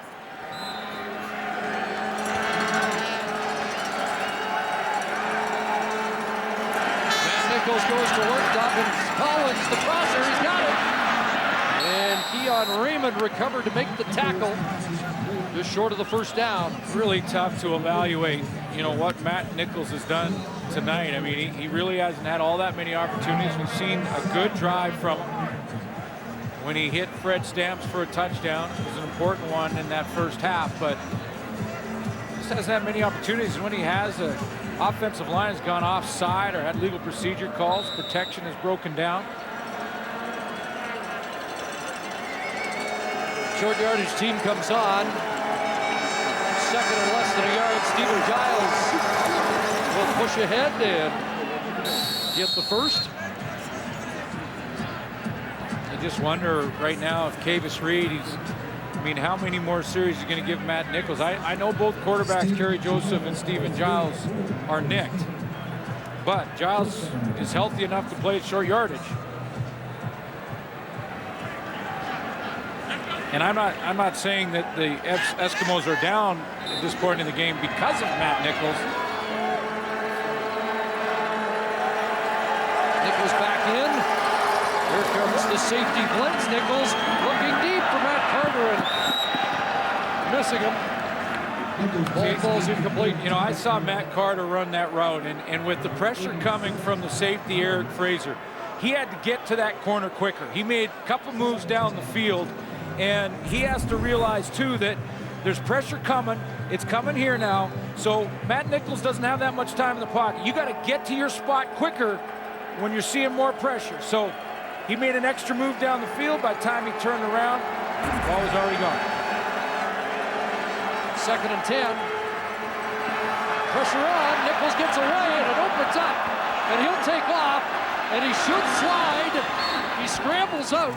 He took 2 big hits on 2 runs in Hamilton, and the second knocked him out of that game, and they've been kidding about him learning how to slide feet first. He doesn't there, but has a first down. And does the next best thing by running out of bounds when the hit was coming. But he finds that running lane, takes off, it's wide open for him, and then he gets to the sideline and doesn't take the hit. 19-yard pickup. First down at the Calgary 45. Stands in, complete. Marcus Henry the catch. And that should be another first down at the 35-yard line. Let's go back to that hit he took against the Hamilton Ticats, his last chance to play a little bit, get out there in the game, and it was a big one. I mean, helmet to helmet on Ray Williams, and his old college teammate Greg Peach. Yeah. First run of the game, he was hit, a late hit from Jamal Johnson as he was a little slow to hit the deck. And that one knocked him out. And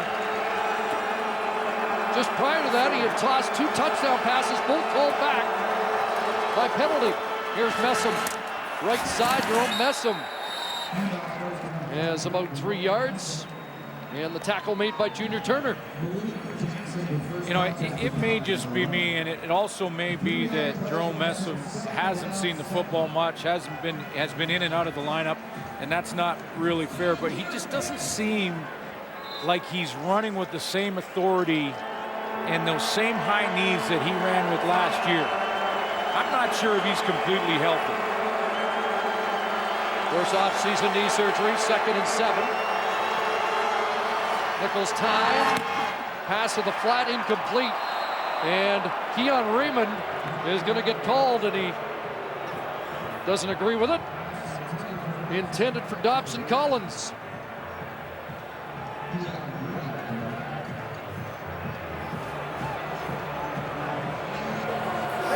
Forward pass interference, Calgary number 25. First down at the point of the foul. Take another look, because it looked like he was in a pretty good position. I thought live it was a pretty good battle over there. Yeah, I think that's questionable. That's real borderline. As long as you don't turn the receiver with, you can have your backhand on his back. Back to Messam. Kavis Reed talked about establishing the run game here tonight. It really hasn't happened, and I think it's surprising to note that since they've added Corey Boyd and Jerome Messam, now Boyd in last week, Messam out, and this week the opposite, but they have 47 yards tonight. It really has not kick-started their run game. Well, the first couple of games with all three, they had some substitution issues. There were players or running backs that didn't know when they should be and when they shouldn't, and and that caused some problems. But, you know, it's great to have that kind of talent. Now you just have to figure out how you're going to use it so that everyone can get enough touches to get going. Tailbacks have got to get in a groove, and for most time, history will dictate that it's the top end, it's the 15 to 20 in the carries department that they start to really feel it. Defenses start to wear down, and that's when they can really pick up some big yards. Now, John Cornish had a big one early in this game, but the bottom line being, you know, it's a balancing act, and I get having all the talent. That's a good problem to have, and it keeps them fresh as the season goes on. That's also a good side of it. But can any of these backs really get going if they only get 5-6 touches a game? Junior Turner, another defensive lineman, getting attention.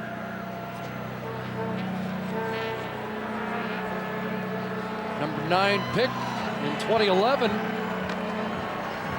And so the rash of injuries continues at that position. He's getting more playing time because Justin Phillips is out for the season.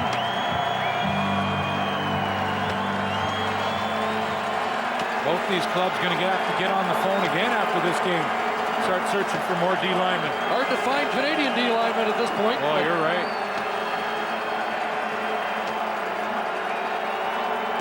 Waiting for Turner to exit the field, and the fans amp it up here. 2nd and 7 from the Stampeders 17, showing blitz. Here's Fraser. Nichols straight ahead. First down. Touchdown.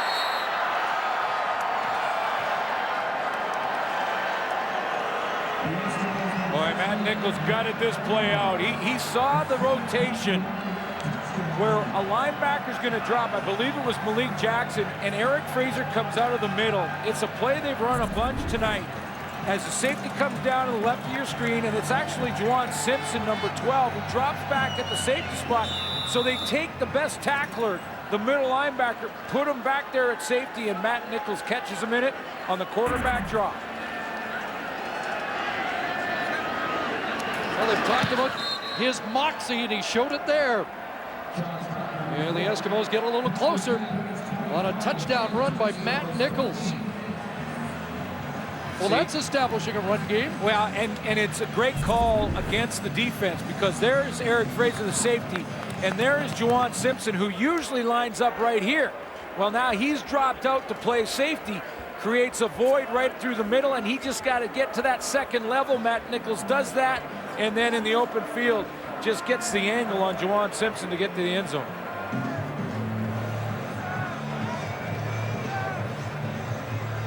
Now this offensive coaching staff in Edmonton's been under a little bit of scrutiny over the last few weeks. That's a tremendous call against that defense. It's something that has been an adjustment throughout this game, because Calgary Stampeders have run that look a few times and had success with it, but Marcus Crandall made the adjustment, said, hey, they do it again, we'll catch him in the quarterback draw. First CFL touchdown for Matt Nichols. Whenever it's a play, like I look at my wristband, everyone just starts like crowding me. I just told them, even though I'm looking at my wristband. Davis Reed mentioned yesterday, our third quarters have been awful. Better tonight. Armstead drilled. Good collision there. Clinton Kent on the special teams tackle. And Armstead gets up laughing. Nice hit there. You know, I'll go back to that huddle. I just saw Matt Nichols discussing things. And in that huddle, I just told them, even though I'm looking at my wristband, just stay up there. Okay. They were all just kept kind of coming at me, even though I was trying to. I think he's managing his huddle there with Mookie Mitchell, saying, even when I'm looking at my wristband, the huddle keeps closing in around me. Just tell them to stay in their spots. You'll get the play call. That was a good call. See how Calgary answers. Pretty good start here as Cornish rumbles across the 45. That was a 9-play, 75-yard drive by the Eskimos. And on the first play, back for Calgary, John Cornish gets close to 8. That's why Kerry Joseph was brought in right there. Help the young guys, extra set of eyes. Every time you come off, what did you see? Here's what I saw. Lots of football to be played. We got a full quarter to go. Now the bad news for Edmonton is 4 times this year they've been behind going into the fourth quarter and haven't won one. 0 for 4. Give Cornish 9, 2nd and 1. Bo Levi Mitchell in the handoff to Matt Walter, and he springs it outside and out of bounds at the 33-yard line. The former Calgary Dino. It's a 1-2 Canadian running back punch in Calgary. 29 yards for Matt Walter. It is fun to watch Matt Walter play the game. I mean, whether he is on a cover team or he gets a chance to carry the ball, and how about the quick feet to bounce outside and then get the angle on a defensive back. In fact, the corner in Joe Burnett. But every time he touches it, he gets up with his huge smile and grin, big eyes. He's fun to watch. Graduate of Bishop O'Byrne Secondary here in Calgary. Direct snap back into the hands of Cornish, and he'll crash down to the 22.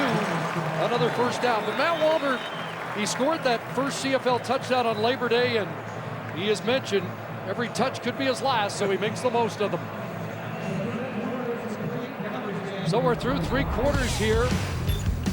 Nick Lewis had another productive night, and the Stamps take a 10-point lead into the fourth quarter.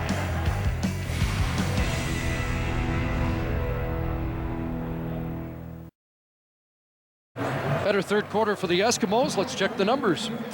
Better third quarter, but when you look at the numbers, I'm going to go back to 2 keys to this game so far. One is the first quarter where the Edmonton Eskimos had the Calgary Stampeders in their own end, inside their 5 to begin 2 series. Came away with no points in that first quarter, and every time they got something going offensively in the 3 quarters since then, or in the 2 quarters since then, Kevin Glenn's come back with a good run game, and they just can't seem to get Edmonton the stop they need to keep momentum.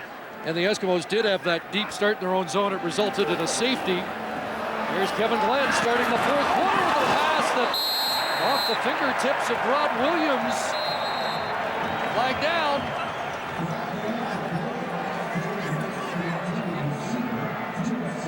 And Weldon Brown pleading his case in the end zone. It is fairly easy to see which team penalties are against. You just look at the reaction. Davis Reed coming out at halftime talked about the penalties being an issue for him in this game and in the 2 previous against this team. Who's this one going against? Accidental forward pass interference. Edmonton number 37. He had 10-yard penalty and an automatic first down. It was a penalty, but he didn't mean to. I guess that's what that means. So Rod Williams is the culprit.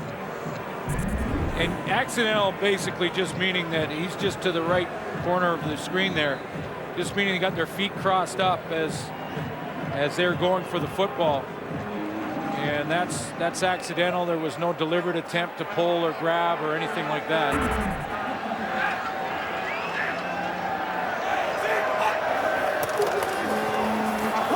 John Cornish straight ahead and down to the 5-yard line. Simone Lawrence on the tackle. John Cornish just made a cut that I want to show you, because this is why he's such a good tailback. Watch his cut here, and then he just sees the hole. The play was designed to go to the right side of the formation, but he makes his cut on a dime, and he is back going the other direction, slicing through that line. That's why he's so good. That first step and that first break. Up to 160 on the night, his 4th 150 plus, and now to the end zone. And they have not given it to him, and a flag comes out. They're going to mark him short. And who draws the flag?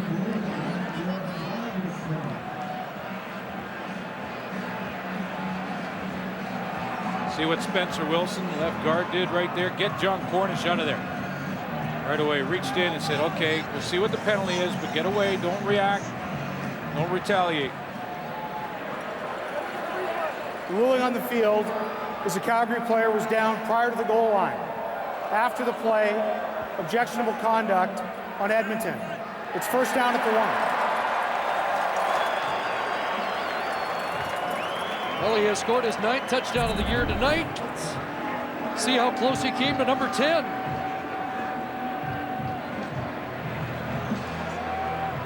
In behind John Gott. Dragged down by Alex Daniels.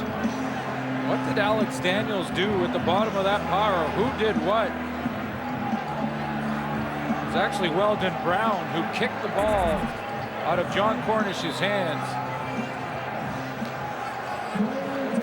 Although they called 37, I think Weldon Brown was the I think he kicked it. pass interference and reacting on that play as well.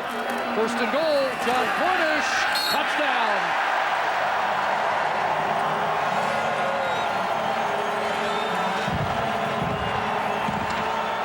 Second of the night, and he hitch up his pants. Boy, was that deliberate or what? You think? Yeah, you think he punches it in. Good second effort here. Good power too to get in there, and then follow him along. He started to lose his drawers again, and made sure he didn't make that mistake. No more equipment malfunctions. 7 plays, 71 yards, and a touchdown drive for the Stamps. And the lead is now 17.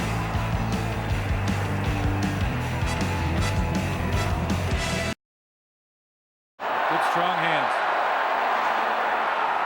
Weldon Brown had trouble with it, and now headed the right direction. And gets across the 30-yard line.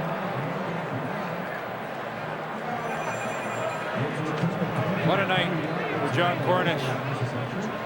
Matt Walt. Over 1,000 yards, a couple of touchdowns, did it in style, hit the mark on a 73-yarder. This is 100th CFL game, and he has made it memorable. Just his eighth Canadian to get there.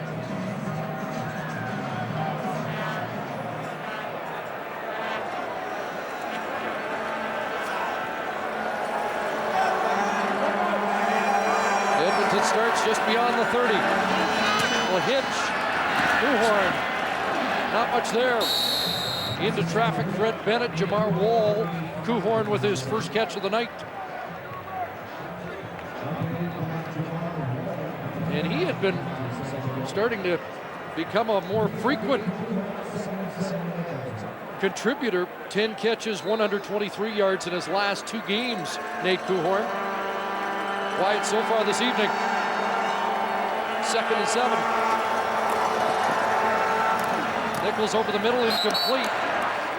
Trying to get it to the hands of Fred Stamps. Well, you talk about these receivers that at times they look like they're coming on, but you know the instability at quarterback has really been the issue. And you know, the Stephen Giles for a while, then there was Kerry Joseph for Labor Day in the rematch, and he played pretty well. I mentioned he threw over 300 yards, but he couldn't get the wins, and now they're going to Matt Nichols. And you know, you got to take a long look at Matt Nichols, but you don't want to give up on the season. So I guess the question now is for Kavis Reed, where does he go from here?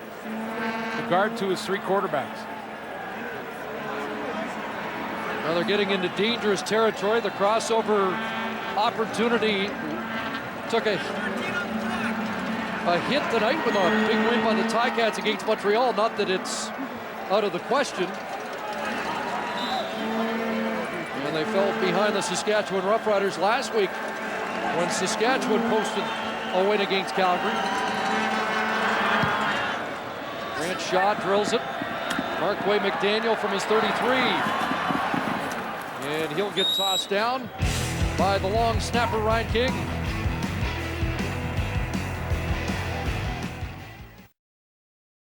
Lisa Bowes.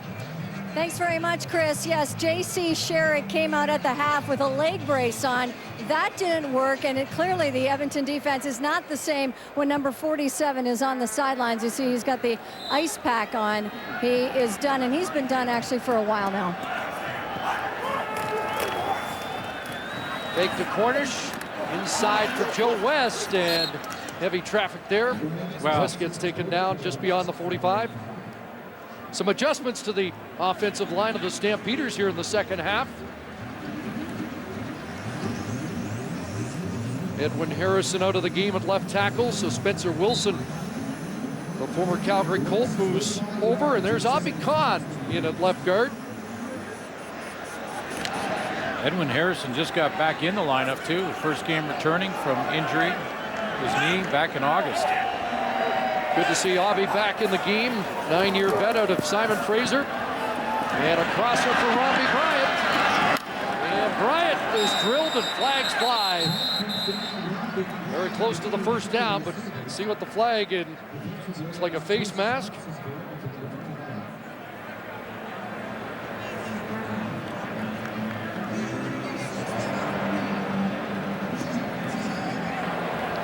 Major foul, face mask.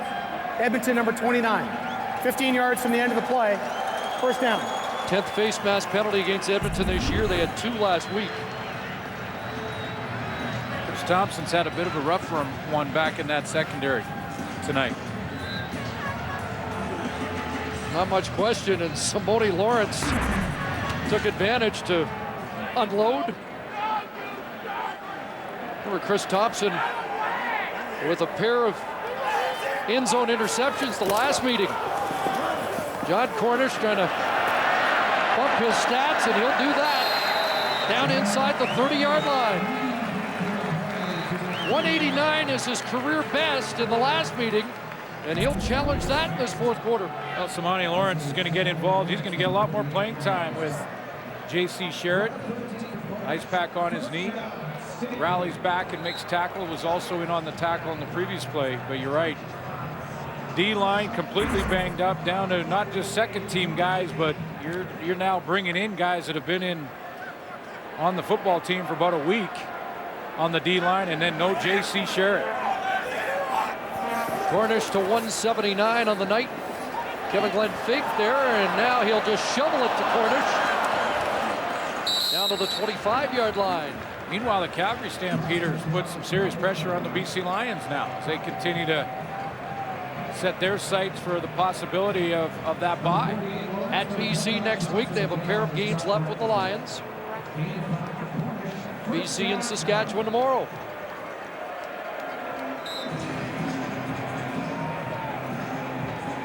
Big Jabari Arthur back in the lineup. He hasn't seen the football or much playing time tonight, but he back from injuries, missed basically the entire season. Back from the 9 game. 1 game he's played, and that was week 3. Here's Walter, straight ahead, and Matt Walter pounds to the 5. What a move on Clint Kent. He's getting a few more, so it's starting to become a little more routine for him to make the big plays right behind the goalpost. But watch the move he puts in the open field here on 42. Once he gets into that second level, here he goes now. He's in the secondary, and then a cutback on Clint Kent. A quick feet dancing through that hole. TJ Hill saves a touchdown. 53 yards for Walter in the game. First and goal, and that pass, touchdown, Nick Lewis.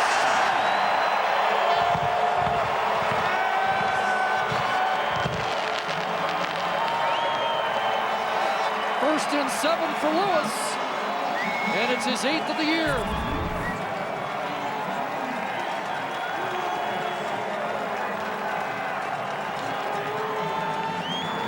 Pretty good coverage by Weldon Brown, but the ball placed right where it had to be.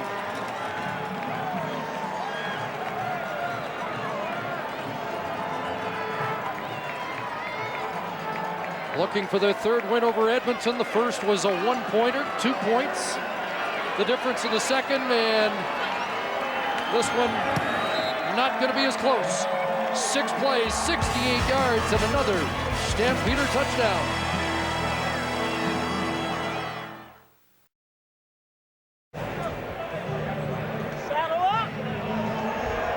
Touchdown of the year for Nick Lewis. Baby.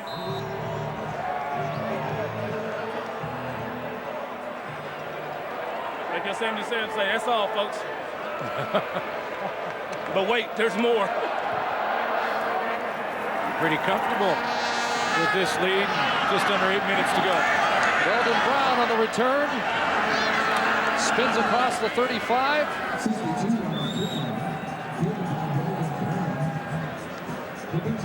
And back out comes Matt Nichols. Every rep important for him in his development. Oh, no question. I mean, 25 years old. Big numbers at Eastern Washington. Told me his first start, by the way, in college was against West Virginia, ranked number 3 in his conference, and they were. That's back in 2006. He said it went pretty well. We did some good things. Didn't win the game on the road. Nichols puts it up, and Marcus Henry brought it down. Remember Henry, that great catch on 3rd and 18 to give Edmonton a chance in the Labor Day rematch in the dying seconds. And one of the reasons that I think Edmonton felt pretty comfortable making the trade to send Greg Carr to the Saskatchewan Roughriders for Matt O'Donnell, the offensive lineman, was because they had Marcus Henry coming back, and he's a guy who goes after the football.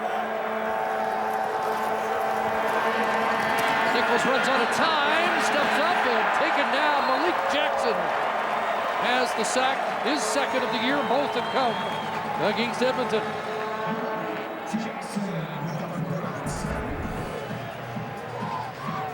Jackson's going to work his way, sift his way through the steps up. He looks at Hugh Charles first. He's got him in coverage, and then with Matt Nichols holding the ball as long as he did, he just went over and made the tackle. Huddle, and that ball dropped. In and out of the hands of Matt Carter.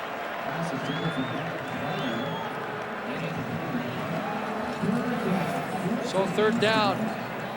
Seen Matt O'Donnell on some special teams. We saw him in short yardage.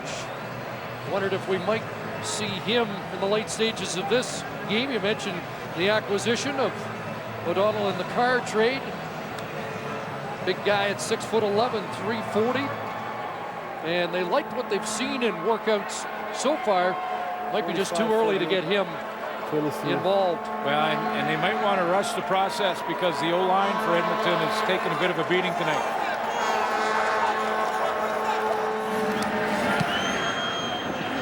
Flag down. And McDaniel met by TJ Hill and company.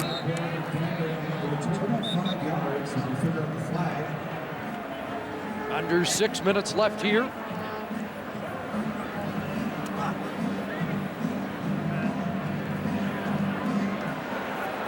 Holding Calgary while the punt was in the air.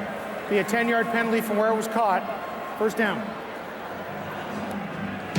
Well, our CFL on TSN Week 14 coverage continues tomorrow. Another doubleheader. Game 1, Argos in Winnipeg to take on the Bombers. Game 2, we've mentioned that the BC Lions will meet the Saskatchewan Roughriders. Good doubleheader of action. 7 Eastern, 4 Pacific on TSN Mobile TV. And Ricky Ray is knocked out. We'll miss this week. We'll see Jarius Jackson for the Toronto Argonauts in Winnipeg. Bombers looking for their first win streak of 2012. Matt Walter takes the handoff from Bo Levi Mitchell. And he'll get taken down for a loss. Sideline reporter Lisa Bowes reported early on in the game about the return of Drew Tate to the lineup, and he's dressed tonight in the number 3 spot. Bo Levi Mitchell getting some time here, and they mop up this game. And John Hufnagel just wanted to get Drew Tate back into that game preparation mode, that he had his mind on the game. He knew he was going to dress. He didn't want him to put him in the game by any means. He's not there yet, but 2-3 weeks ahead of schedule. John Cornish, Nick Lewis on the sidelines, and JaMychal Dean out of his stance too quickly. The right tackle. Procedure, Calgary number 64. 5-yard penalty. Repeat, 2nd down. Nice completion percentage for Kevin Glenn. Just shy of 300. Couple of touchdowns, no mistakes. Although he did have 1 interception drop, but a real good night for Kevin Glenn. Now, the question is, and it's going to be interesting down the stretch here with Drew Tate coming back. does the coaching staff do? What do they decide?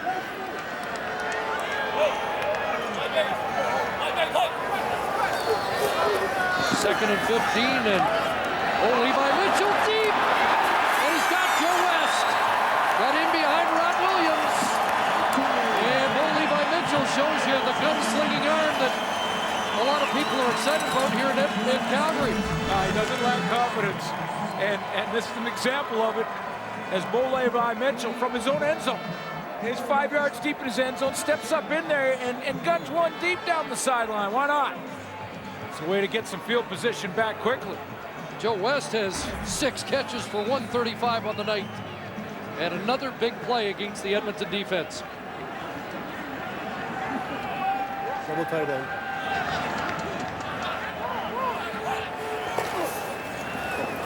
Walter. And across midfield for 2 or 3. I should qualify a little bit too, Chris. Like, you know, we've talked and showed you that the secondary for Edmonton has had their issues tonight and had some receivers in behind him. That last play to Joe West. But if you don't get a pass rush, and we've talked about all the changes on the Edmonton D-line, that puts a lot of pressure on your back end. It's almost impossible to cover the entire field 65 yards wide when you don't get consistent pass rush. Here comes Blitz, but they hand off ahead. Walter is snuffed, and it'll be 3rd down. You know, so this secondary is better than they played tonight, but you can't blame some of the newcomers. I mean, Sean Lemon's been here a little bit, but Alex Daniels and Brandon Lang, I mean, the Edmonton Eskimos, they're trying to figure out, you know, where they are, where geographically. Forget about. And to make matters worse, J.C. Sherrod, your candidate for Defensive Player of the Year is on the sidelines too.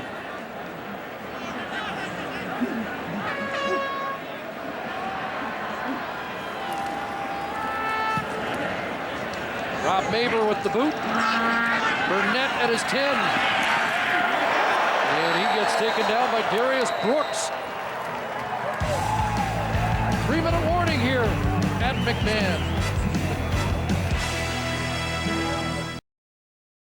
Well, the Eskimos will drop their 8th game of the year, one more than all of last season. And a huge game against Hamilton upcoming next week.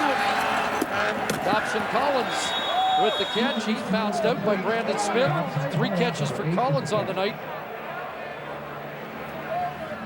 Well, I think the Edmonton Eskimos can forget about home field after this game in the playoffs, and now their concern is the playoffs and trying to scratch their way back into the fight and avoid any crossover and find a way to make the postseason, stabilize the quarterback position. Messing straight ahead, they'll be 6 points back of Calgary, and the Stamps clinch the 4-game season series with their 3rd win tonight.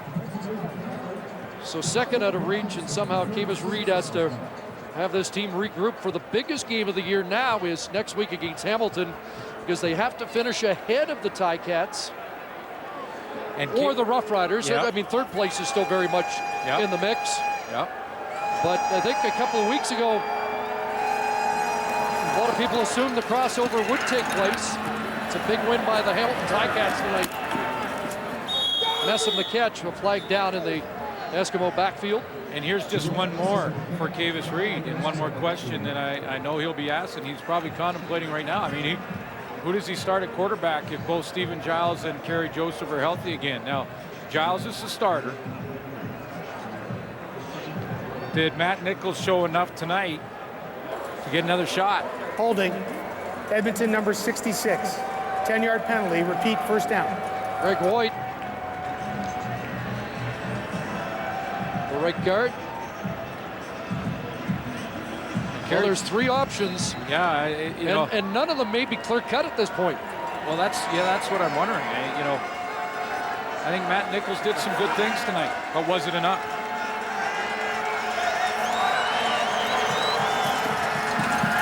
Dobson Collins comes back for the football, but in heavy traffic.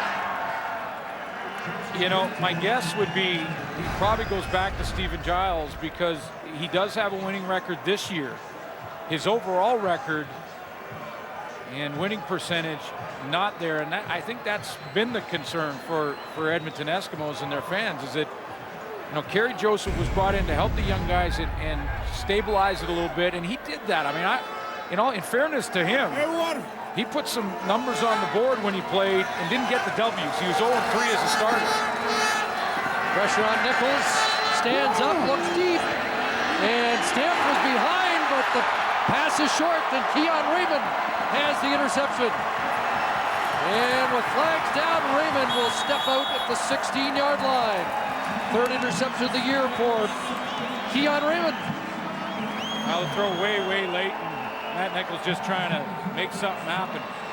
But you know, we can talk about the quarterback situation in Edmonton all we want. I mean, until the O-line and D-line get. After the return, illegal block, Calgary number 36. We'll go back 10 yards from where the ball was. It's first down Calgary. You know, until that O-line, D-line gets stabilized a little bit too, you know, you could almost play anybody quarterback, but you can see this just Matt Nichols. End of the game, and he's just throwing it up and hoping he gets a bounce, or Fred Stamps makes one of those miraculous catches like he did in the first half. Kenny Petway, and there's the flag on Petway. Brings the ball back to the 46. There's a couple things I really liked about Matt Nichols. You know, he had a couple of nice drives. The throw in the corner to Fred Stamps. I love the quarterback draw. I thought he did a nice job and gutted that one out for a touchdown. Was it enough? I don't know. We'll see. Big game next week for Edmonton. Our game story brought to you by Mr. Luke. Get top to bottom maintenance and take good care. Coming off a tough week for John Cornish after the Saskatchewan game.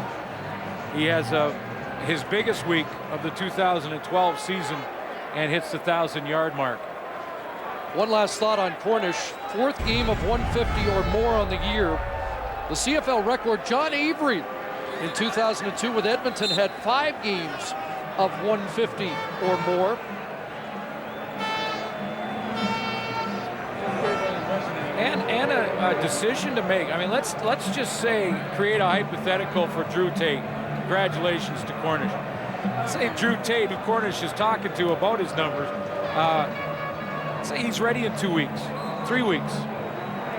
You play him in the last game and a half and 2 games of the season. Is he ready for the playoffs, or do you stick with Kevin Glenn, who got you this far? Well, John Hufnagel will have to weigh that. How significant will the final 2 games be? Are they in the hunt for first? Are they comfortably in second? But I just got to believe Kevin Glenn's been too good this year to go back. There's no turning back, is there? Well, I don't know. That'll be an interesting decision. And meanwhile, John Cornish gets closer to Normie Kwong. And we're talking a lot of many years. 1956, 55 years ago, Normie Kwong set the mark. And John Cornish, after tonight's big game, you know, we showed you he's paid. He has one more big game, and he might do it in 15 games like Normie Kwong did. He's got 2 more. Best Canadian running back performance since Jerry James 55 years ago. Well, the confusion there is Nichols turned the wrong way, or the running back went the wrong way. Been that kind of night.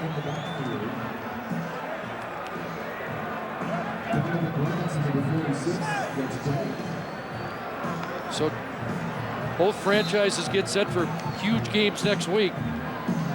John Hufnagel's sights set on first in the West as he gets ready for the BC Lions. It's still 2 games for Calgary against BC, and Henry Burris, a hot hand, Somebody's calling a timeout. will be headed to Edmonton to play the Eskimos. Timeout, Edmonton.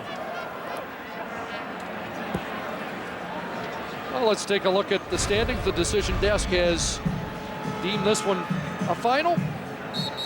So within 2, the Stampeders of the Lions, who play tomorrow in Saskatchewan.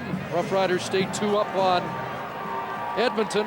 And again, that Hamilton win tonight that gives them 5 wins in the crossover race. And that's what you talk about. Edmonton has a chance to now scratch their way to third spot. Depending on what happens tomorrow, Saskatchewan and the BC Lions, they're trying to hold off the charge from the Stampeders.